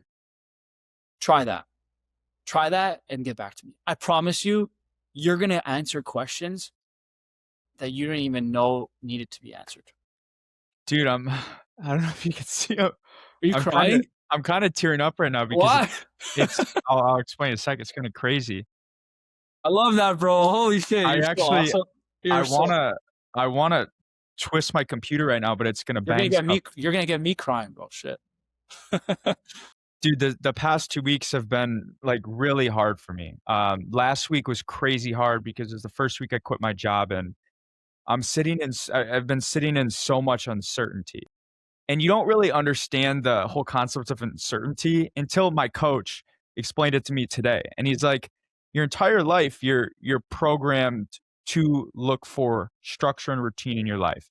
Like growing up, your parents, there's your expectations. Then you go to school, then you go to sports teams. Everything's always laid out. And so that's just the natural way your mind is processed. What you just did and what I just did is I quit my job. I don't really have I have concepts of a plan, but there's so much that I have no fucking clue what's going on or what I should be doing with my life, that all this uncertainty for the past week has made me extremely frantic, and anxious, like extremely. Like I'm not a depressed person at all. I will never have depression, but symptoms of depression is like when you don't really want to get up in the morning and you're just like, fuck, I want to keep taking naps. I want to keep going to bed so I can get out of reality. Like it's hard to get yourself out of bed or hard to fucking take a walk and you just want to stay inside all day. Like I felt some of that the past week just from this uncertainty. But something he said today is he was just talking about meditation a lot and what he'd do. And in the past, he gave me this one example where he would just every single day sit down and meditate and just wait for little bits of inspiration to come to him. And there was one story he told me where he was doing this and an image of a crossroad popped into his head. And he's like, okay, uh, am I really gonna go to a crossroad right now? And he's like, fuck it, let me just go to a crossroad. So he walks into the street and goes to this crossroad and he's like sitting there for 5 minutes. He's like, all right, why am I here? There's nothing here. And he starts to turn and walk away. As soon as he starts walking away, he turns around and stops and looks back for a second. And there was a friend an old friend that he was been meaning to reconnect with, like recently. He's been trying to reconnect with this guy, and he was just there from this little inspiration. They ended up connecting and actually doing business, and it shaped a lot with this guy. But the point where I'm getting at with all this story is today after he told me that, I literally that's why I want to shift my computer. I cleared out my closet. I pushed everything to one side. I put a pillow down And for a little bit today, I just shut my door and I sat in that fucking closet. Isn't that crazy that I brought that up and you That- did that today? That's why I teared up, bro. That's just like, what the hell? Wow. Like, that's God, dude. Like, It's this call crazy. happening today, me saying that, that's God. That's all God. So what I think what I'm gonna do now is I'm gonna just ask myself questions, like you said, like sit in the pitch black with the door closed, and And you're it's asking scary. yourself questions. And, Yeah. and it's scary. Like, I don't mind being vulnerable. I used to, by the way, I used to think that showing that you care or being vulnerable was weak. And I'll get more into that. I don't know if we have time, but I have a lot of things that I don't care. I'll stay all night to talk about this Yeah, we stuff. got time. We got time. But I used to think, showing that you care or being vulnerable was weak. Now, only when I get older and I meet more people, I realize it's strength. Yeah. Why not connect with a human person at a level that we just did, where like I told you something personal and you just did too. Why not do that? Yeah. So I'll tell you, it's like scary. You could sit in that closet for half an hour and really breathe.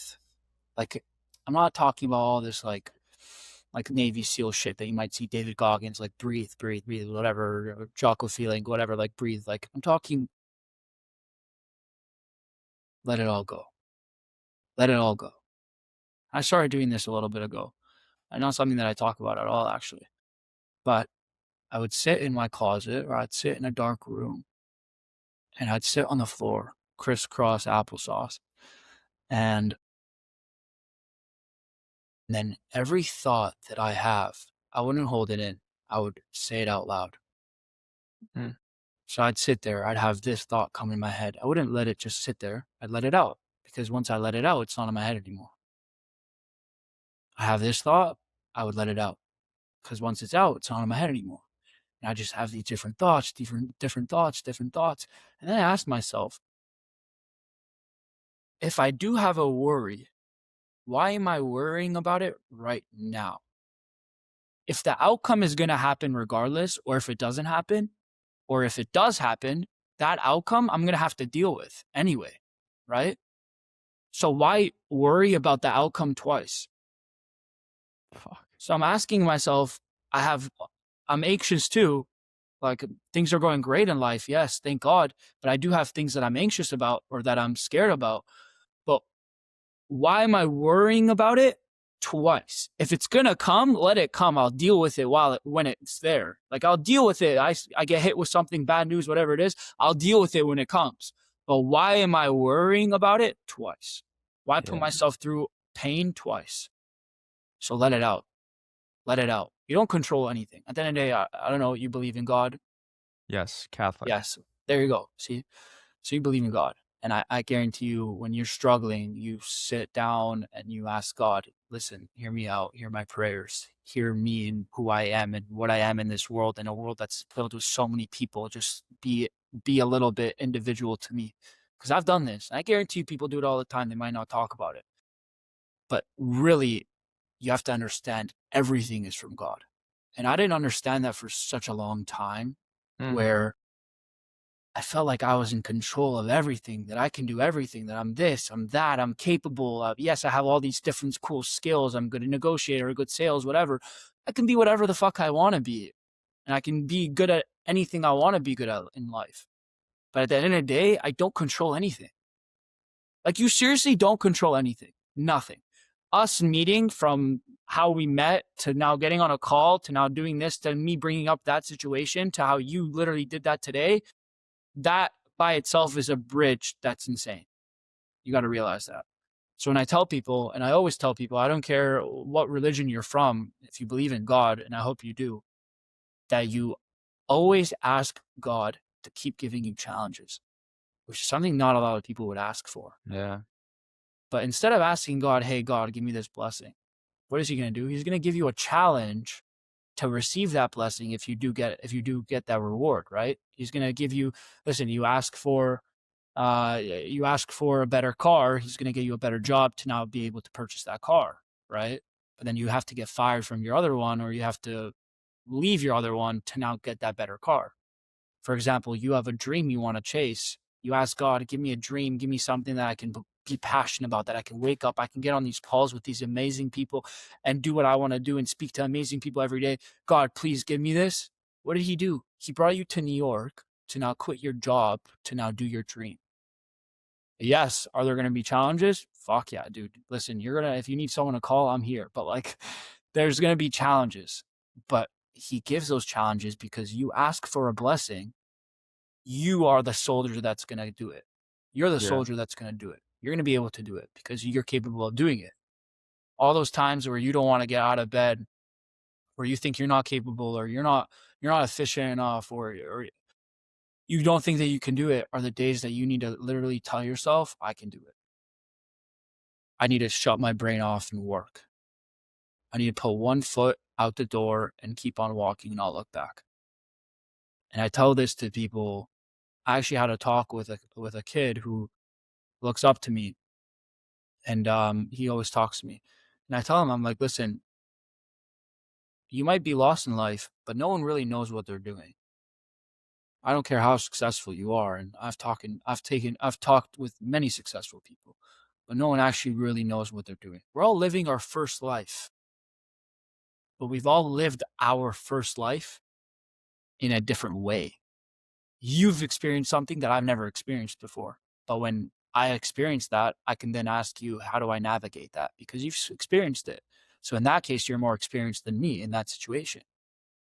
You got to understand that like everyone is living their first life. And when this kid asks me like, how are you so successful? This, and I'm like, dude, fuck all the Instagram shit that you see on my story. Like, oh, me posting VIP access to Aspire or whatever. That's all bullshit, bro. Like, that's all bullshit. Everything you see on social media is facade. Like, it's a facade. It's all fake.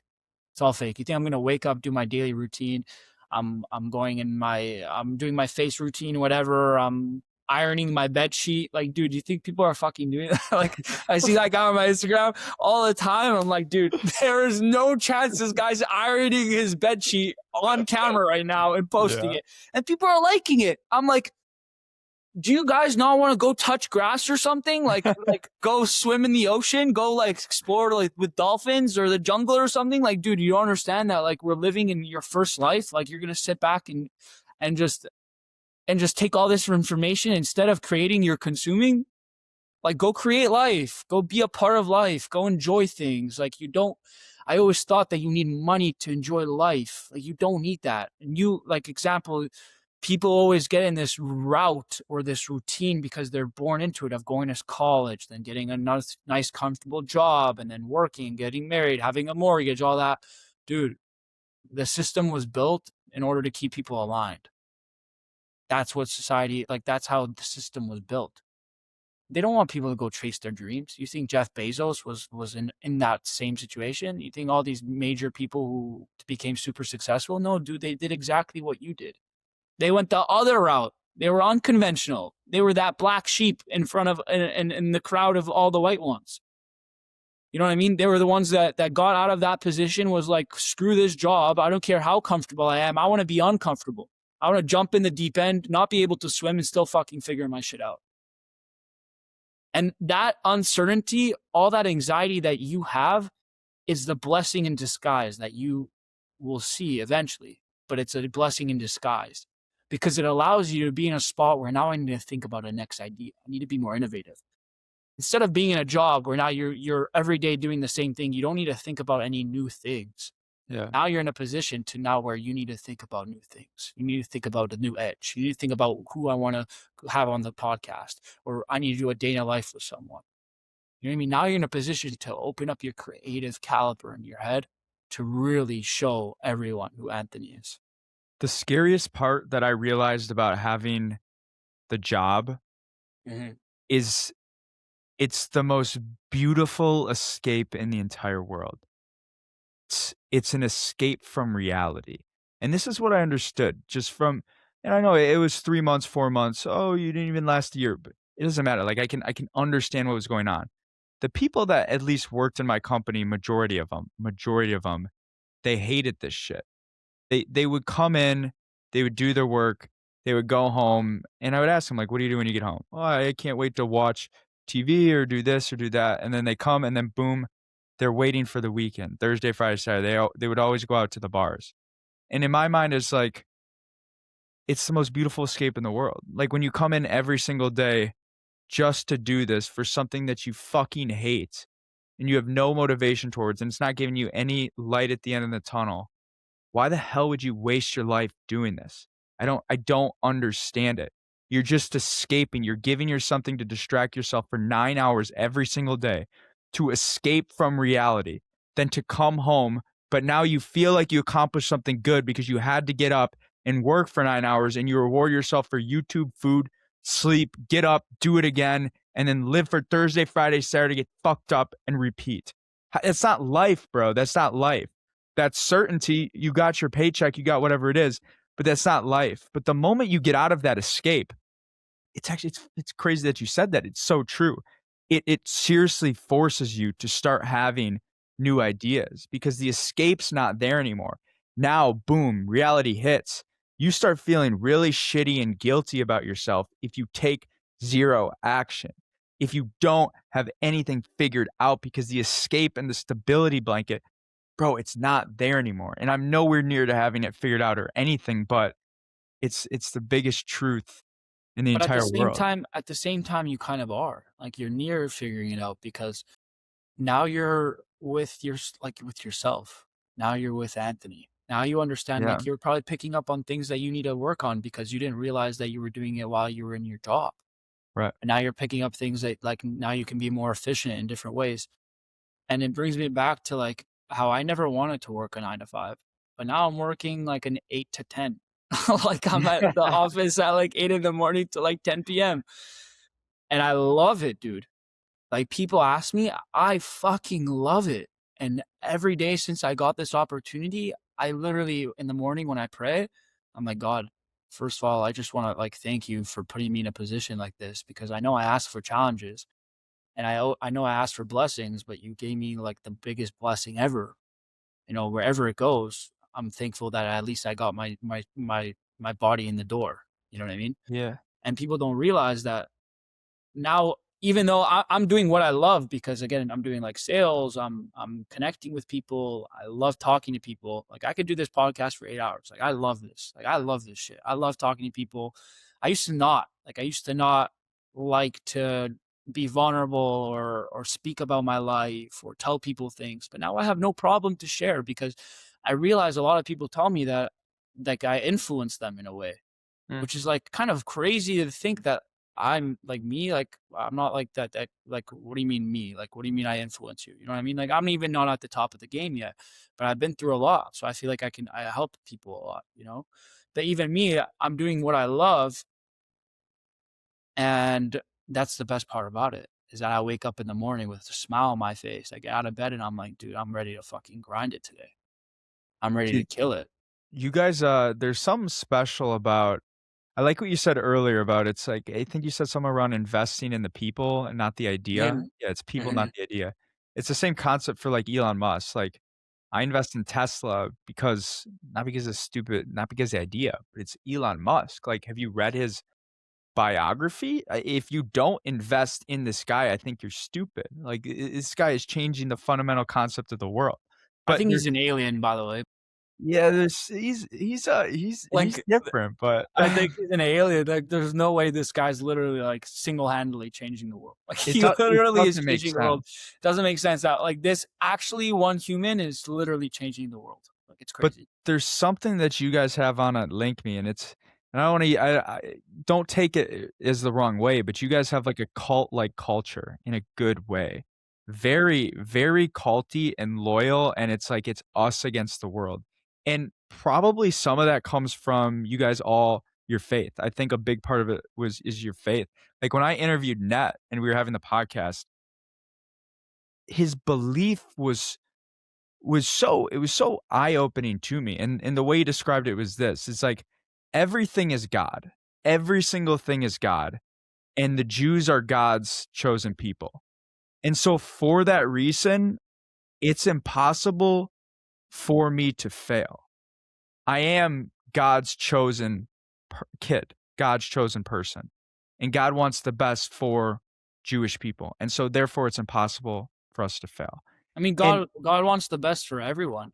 I mean, yeah, even non-Jewish people. But I think, yeah, I think the biggest thing in Linkme as well is it kind of is like a culty kind of thing. Like we're all like tight knit Navy SEALs yeah, operators, but we love, every single day we have prayers in our offices, three like 2 times a day, and that's like a big thing for us, because it allows us to again separate ourselves from all this business and this chatter and money and all that, and really take us back to what really matters in life. Nothing more matters in life than connecting to your faith and your religion and who you are, because at the end of the day, it's the same thing. the other thing I'll say is when you brought up the purpose or the worry thing, um, like why worry before something happens? Because you're just bringing up anxiety twice. I saw a reel. I don't even follow this guy. What's this guy's name? Ryan Serrant or something? Sirhan, yeah, Sirhan. the Yeah. realistic guy. Yeah, I don't even follow him, but it was literally yesterday while I was prepping for Eleonora, because I was spending the day with her. Like, she's hot shit. She's very big time. I was, like, getting my head, like, I'm nervous. I'm like, "Oh, fuck, like, I can't fuck this up. This is important." Yeah. So I was tripping yesterday, and then I see this reel of Ryan, whatever his name, and he talks about the people always ask me why I never worry, and this is the thing. Why if something's bad is gonna happen, it's gonna happen, and then I'm gonna have to worry then. Where do you Why think I would got I that quote from, bro? what Yesterday. it was from that. Okay, so I was like, "Bro, this guy just brought this up too." But I was like, "God damn," like, I literally just saw It's this the and I headband screenshotted it video of up. him it was him at like the beach or something with the headband. I was Yeah. waiting. It's so funny how he brought it up. Yeah, It's it's so like, funny. "Man, I just saw this and it made Yeah. so much sense and it clicked for me." It helped me out a lot. But I think there's so much truth to that. Why worry twice? Why worry twice? Why worry at all, bro? Everything's in God's hand, man. Like, everything. And again, I read people very well. And I'm not saying this just to blow up smoke your ass, but like I think you're gonna be big because you're dedicated, you have a vision, and you're a dreamer who's doing actions. A dream is just a dream without any actions. Once you have a plan of execution, it turns into something that can, you know, come into fruition. I think you're gonna be huge. Listen, again, I invest, like I told you, we were talking about this before, in back end stuff of what I want to do with you. Yeah. And that's like I think you're going to build something huge. And I'm not believing in the idea, but I'm believing in you. Because everyone can pick up a camera and do a podcast, but there's a certain person behind that screen that's really elevating the entire thing. You know what I mean? I appreciate that, bro. Yeah, no, and I think, listen, I don't know you so well from the back, like in how you grew up, but I know I used to be a person who wouldn't be vulnerable or who wouldn't get on a call like this and kind of explain my life and things I've been through. Like my parents divorced a few years ago, and that was a very hard thing for me. I was like fresh again, 18, 19. This is fresh. Actually, no, this was 2022 or 2021. They got divorced. But my sisters left the house. I have two older sisters. They left the house. One super smart girls, by the way. Like my sisters are very, very smart. So thankful to have them in my life.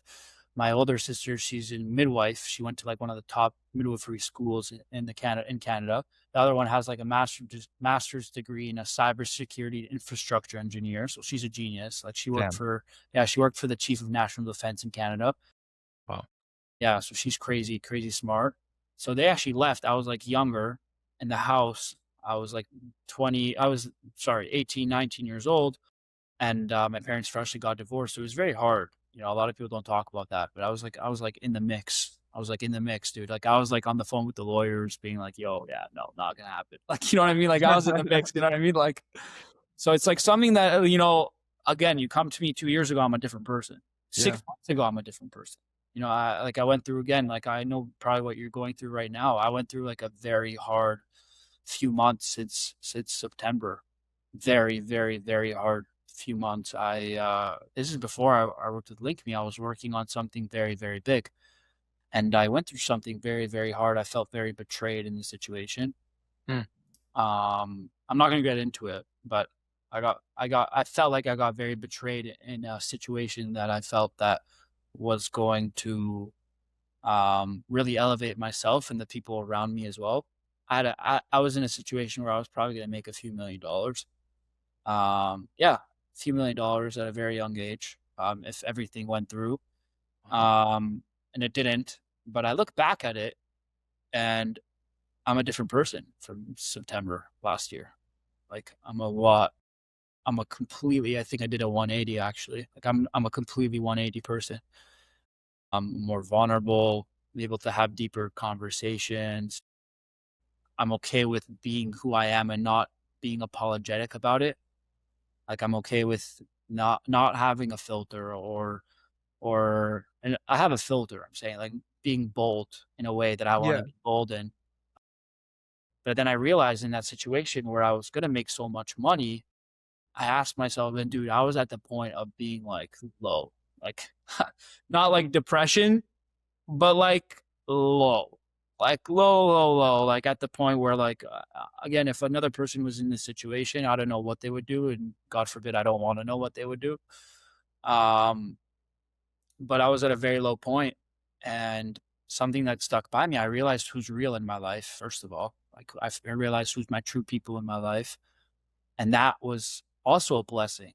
By being in a hardship in a situation where you're having a hard challenge in your life, you realize who's close to you and who's not, because the people who love you, regardless, unconditionally, will be there beside you. Yeah. So I realized that who's beside me and who's not. And in that situation, I also looked back at it, I was like, was I more upset about not the fact that I was working on this for like 6 months, working very hard, not like I was taking Adderall every day to stay awake, and I was staying up all night, and I have like over hundreds of documents with my ideas and things like that to produce for this idea. And was I more I look back in it and I did a little bit of reflection, like I said, in a quiet, closed, dark space. And I look back at it and I realized I was like, okay, am I more betrayed? Do I feel more betrayed in this situation? Or do I feel more hurt that I wasn't able to get the job done because of the betrayal? Does that make sense? Am I I- more hurt that it didn't go through, or am I more hurt from the betrayal? Like, No. do I care more about the project itself, or do I care more about how I felt of being betrayed? Yeah. Or do I even care about how I don't feel like I was even heard about being betrayed or feeling in a certain way? And I stepped back and I kind of realized maybe this was a blessing in disguise. Because, for example, what if God did give me $1,000,000 right now? Right now, I have a check for $1,000,000, cashier's check. What is Kedem doing with that money? What am I going to go do? Well, am I going to go buy a new car? Am I going to go do this? Do I know how to invest it? Do I need a, I don't even have a tax person maybe to even help me reduce the amount of money that I need to pay for taxes, or I don't know what I do. Like, I don't know what do I do? I have $1,000,000 check right now. What the hell would I do? So I asked myself, I was like, I don't know what I would do, which is a good question to ask because that means I'm not ready. Because Yeah. when you don't know what to do, it means you're not ready. The Yeah. person who knows what to do means they're ready to execute. They know what to do. And I wasn't ready. So maybe I look back at it and I'm like, okay, maybe I wasn't prepared to be the vessel in order to receive that blessing yet. Maybe I wasn't Yes. prepared. Yeah, maybe I wasn't prepared to receive that blessing yet because I wouldn't know what to do with it. So maybe God's preparing me in a way so that next time I have an opportunity that presents itself like that, that when the reward does come, that I would be able to be that vessel that knows what to do with that money. It's And that beautiful, bro. it was a crazy reflection point. I'm telling you, dude, I was like at the lowest point of my life. Like I've had family members who've passed away last year as well. And I was again heartbroken and in a very bad spot. But I feel like for some reason, I feel like this was like a personal attack in me, like in me, like not just at me, like in me. Like I felt like my soul or my embodiment of who I am was like attacked. I felt like I wasn't, maybe like I looked back at myself and I'm like, am I being like who I am? Mm, Maybe God pulled me from that situation because I wasn't even being who I was. mm. Maybe I needed that 180 shift. And I'm like telling you, dude, I've I've never felt more happy, first of all. And I've never felt like I had like an awakening of who I actually am. Like now I am who I am and I'm embracing it. I feel like I was maybe putting up a facade during those months. I felt like I was maybe acting in a way that I wasn't. Yeah. I was being someone that I wasn't. And I realized all of this reflection after the hardship, when I was like past the point of hurt to now reflecting logically and thinking about the situation. I feel like people just get past something hard and they keep it inside and they keep it instead of just putting it out on a fucking board about everything you're feeling and then understanding why you're feeling those things, piecing it together and being like, I'm okay. I'm in a situation now that I need to be. I'm where I need to be. God put me in that position to get to the place where I am now.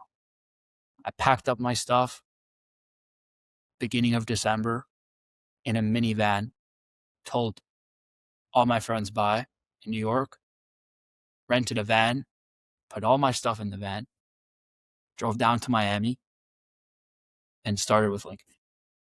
Wait, did you have Linkme lined up, or did you just say, No, so Linkme, I was working with ah, them I on got like a project that they were involved with in New York.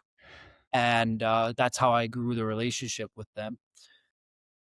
And then we kind of, when the project kind of went to a halt, they were like, we want you on our team. And it was like a mutual thing too. I wanted to be on their team. I kind of understood that when you work with people who have the same mindset as you, yeah. it makes working a lot more enjoyable and also rewarding in terms of like actually getting milestones done. The whole concept of it's like it's a test from God, or you're not ready for it. Every single time, like for example, content.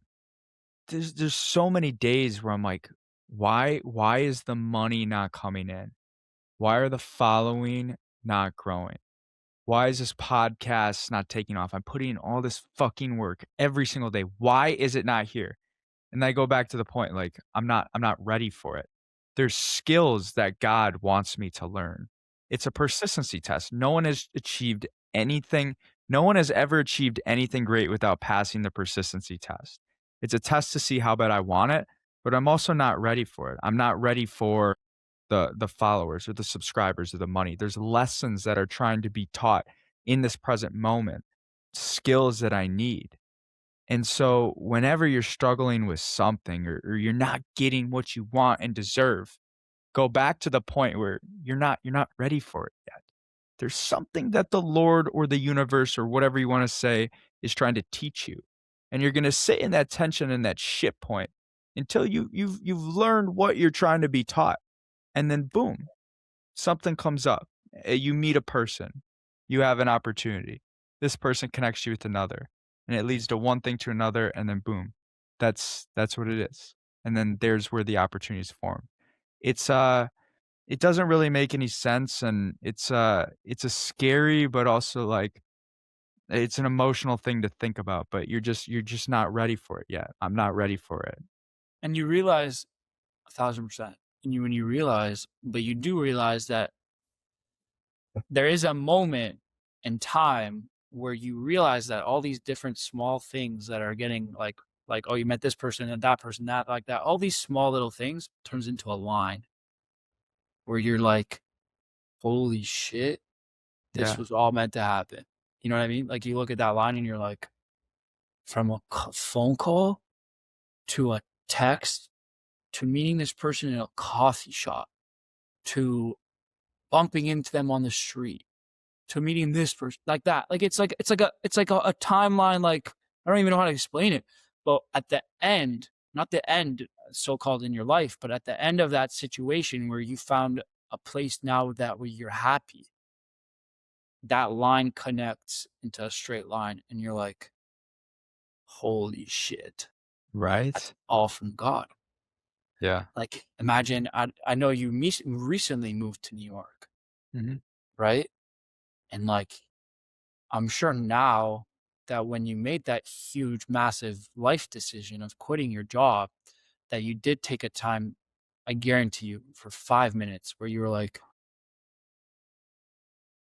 holy shit, I moved from a small town place or a city not like New York to now working at a 9 to 5 in a job that I don't like, and then having a side hustle of a podcast that I'm so happy that I created and I have a passion for, to now quitting my job, to now seeing everything's endless. I guarantee you had that moment where you're like, dude, I'm taking all of it. You're like, I'm taking all of this shit. You're like, I'm getting everyone, every CEO, every top person.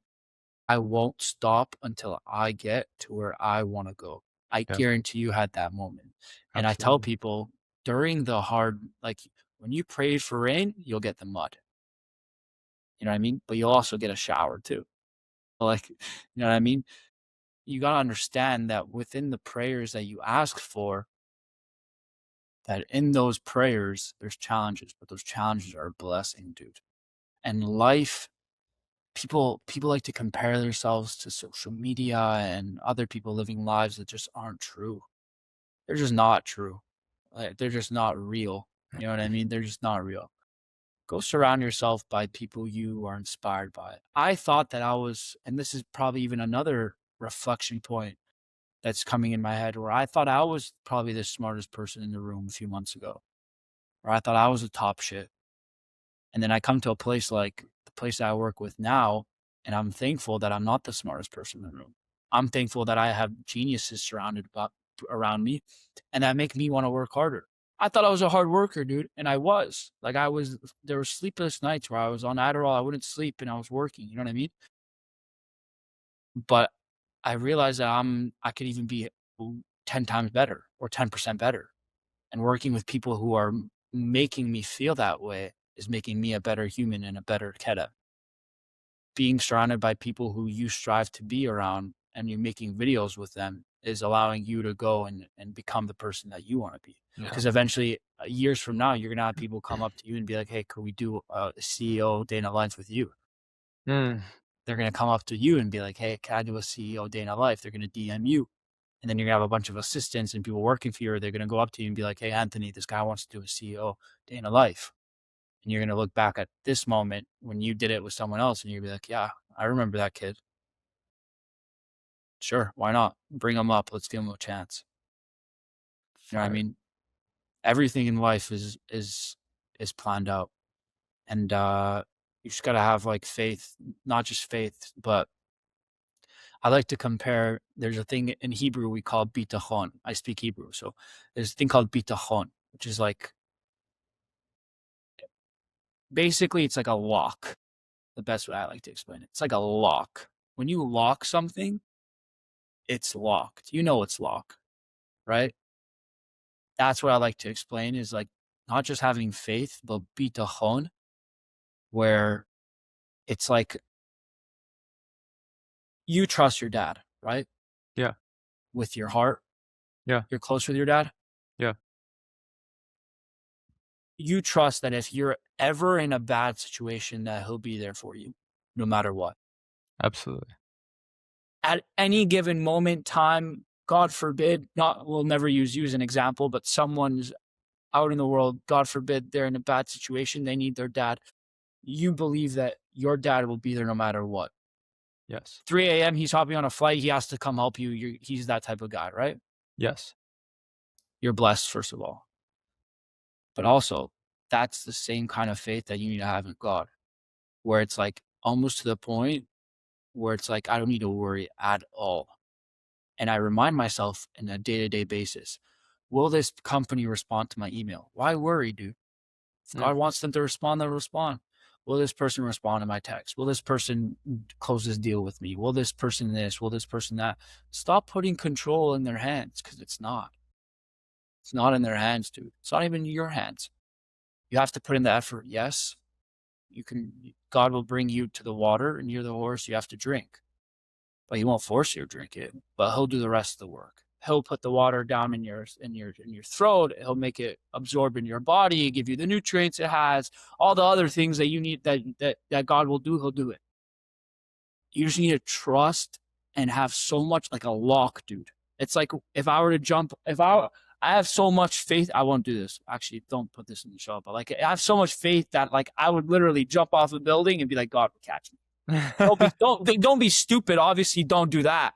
But like, have in a day-to-day life where it's not like death, don't do that at all. But I'm saying, like, have so much faith in God to the point where it's delusional. Like, be delusional about it. Be like so delusional. Like, I don't need to worry. God is here. Do you know how much of like your anxiety will just out the window? So much. Do you know how much of like your worry out the window? There's a story where my rabbi told me that he knows a guy who was very wealthy, still very wealthy. He was going through a divorce, and his wife was trying to get custody of the kids. At the same time, he was about to lose his company. He was getting sued left and right. I don't know, something class A, a lawsuit, something like that, something massive. Like, he was like at the point where like a person at his age, you might as well just like kill yourself, right? Okay. Like in his situation, that's what he was thinking, right? So I was told in this situation, he's like a semi-religious guy, not really. Like, he believes in God. He's like, yeah, God, like, great. So he actually went one day. He was at the lowest point. He went to his rabbi. It was just like a priest in Catholic, right? So it's like someone you go to speak with, right? Yeah. So he went to his rabbi, and he asked him. He was like, Rabbi, I don't know what I'm gonna do. Everything in my life is falling apart. Like, I'm at the lowest point. I don't even see a way of, like, I don't understand what's the point of living anymore. Like, genuinely, what's the point of living? He's like, you trust God? He's like, yeah, obviously I trust God. He's like, how much do you trust God? He's like, I trust God. What do you mean, how much do I trust God? Like, I trust God. Like, God, I love God. God's great. Like, yeah, you want me to pray for him right now? He's like, no. How much do you really trust God? He kept asking that question to the guy. I was like, dude, are you like nuts right now? I'm not in the mood for this. Like, come on. He's like, how much do you really trust God? He's like, what do you want me to do? So the rabbi was like, go home and show God how much you trust him. That night, the guy went home, took all of his papers of like all the lawsuits, the divorce, whatever, threw it out of the window, looked up in the sky, and said, God, I control nothing. You control everything. Whatever will happen will be for the best. The next morning, he gets a call from his lawyer. Where the fuck are you? What are you like? We're in court. Like, where the fuck are you? I hope you're on your way. Guy's like, no, I'm not showing up. Take it. He's about to lose his marriage, his business, his money, his cars, everything. He's like, I'm not showing up. Lawyer's like, what the fuck you mean you're not showing up? He's like, I trust God. The other lawyer's like, dude, this guy's stupid or something? Like, what do you mean I trust God? Show up to the fucking courtroom. He's like, no, I trust God. Whatever will happen will happen. Hangs up the phone. Doesn't take anyone's phone call for the entire day. 24 hours pass. That next morning, he gets a call from his lawyer. He says, I don't know if you had a personal conversation with him or something, but God loves you. Lawsuit was faulted, fabricated evidence, blah, blah, blah, blah, blah. Case dismissed. You're in the clear. Damn. Wife calls him. I don't know what happened. I realized that you're like the most special person in my life, and I don't want to give up on this life with you. I don't want to have a divorce. So I'm getting goosebumps, by the way. I'm not even joking. So when he told me that story about this person, and this is apparently a famous story within a community in Israel, you got to realize the power of it. This guy was going through probably like the hardest point in his life, and he just let it all on God. And it literally says in the Bible, lay your worries on me. It literally says, lay everything you have in your life, every single worry, lay it on me. So when I do my like meditation in a dark room and I speak the things that are coming in my head, I'm laying it on him. I'm saying, God, I don't control anything. I'm nothing. You're everything. I don't control anything. I'm laying it on you, just like you said. You said you wanted it. I'm giving it to you. No worries in me. You got to understand the power in it, where like nowadays, more people need to have faith, that type of faith, that type of trust, where it's like, do you really trust God? Do you really, really trust God though? Ask yourself, every situation in your life, every single day, every single moment, do you trust God? And to what extent? And how are you showing him that you trust him? Are you second guessing a decision, being like, oh no, God will do it. Oh, but maybe I should just make sure I'll text him and say like, oh, just this, just to confirm or something? Or are you just going to let God do his work?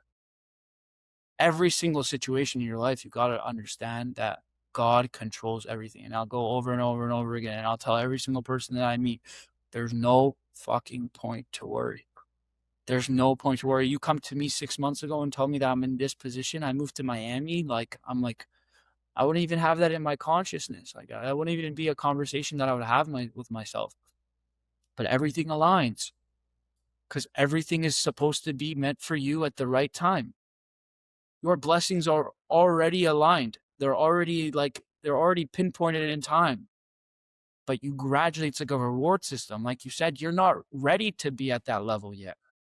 You probably will develop questions that will shock the biggest people in the world coming onto your podcast in the future, because you've developed that communication skill to now also being more creative in your question asking, because you've been in that situation where now you're speaking to different people from all different places in different circumstances. Now you can develop questions that you weren't able to develop before.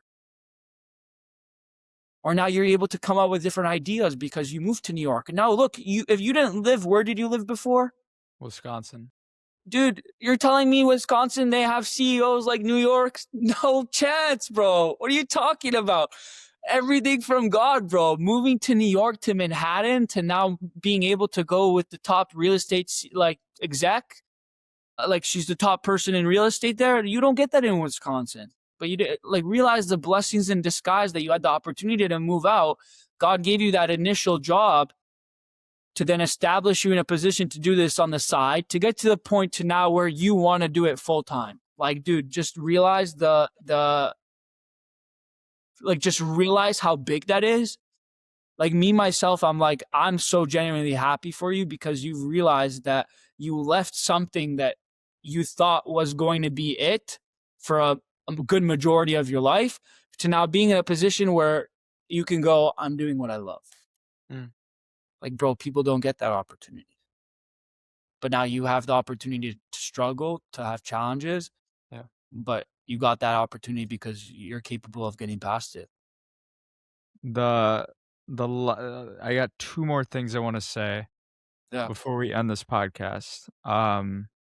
The first one is I typically plan out every single podcast. Like I'll flirt with ChatGPT beforehand. We'll come up with questions. I'll have it down because I can reference it. For some reason today, I was just like, I'm not gonna fucking plan it. We're just gonna roll with the flow. And this has been one of the best and longest conversations that we've ever had. And this went a completely different way than I thought it, and it's been beautiful. Fire. And it's been absolutely beautiful. And the second thing that I just want to say is the way that you're talking about never worrying and putting it all on God. It reminds me of a phrase that I tell myself every single day. and that I tell a lot of my friends to repeat to themselves because it helps with a lot of pressure and anxiety. And this is whether you're religious or not, it's this, and I got this from Charisma on Command. It's like the fullest form of confidence is to be able to tell yourself that no matter what happens, I'll be all right. No matter if this girl breaks my heart, I'll be all right. No matter if I get fired, I'll be all right. No matter if I get bankrupt, I'll be all right. No matter whatever happens, I'm going to be all right. And it reminded me a lot of your analogy with putting the worry off and just put it on God. And like it's in God's hands. You're going to be all right. And that's a beautiful thing to fully believe. And from what it sounds like, you embody it, and so does everybody at your company. And I hope that if someone's listened to this long, 2 hours and 7 minutes into it, they can take that message away because it's pretty powerful. But that being said, Cam, Listen, I I'm only starting after a few months of now understanding who I am, to starting getting in these conversations, which is why I want to do more podcasts and connect with more people and really explain it and understand who I am and express that at a large scale. Again, I said it multiple times. I believe in people, not ideas. And you, my friend, are going to be fucking huge. Mm. You're going to be huge.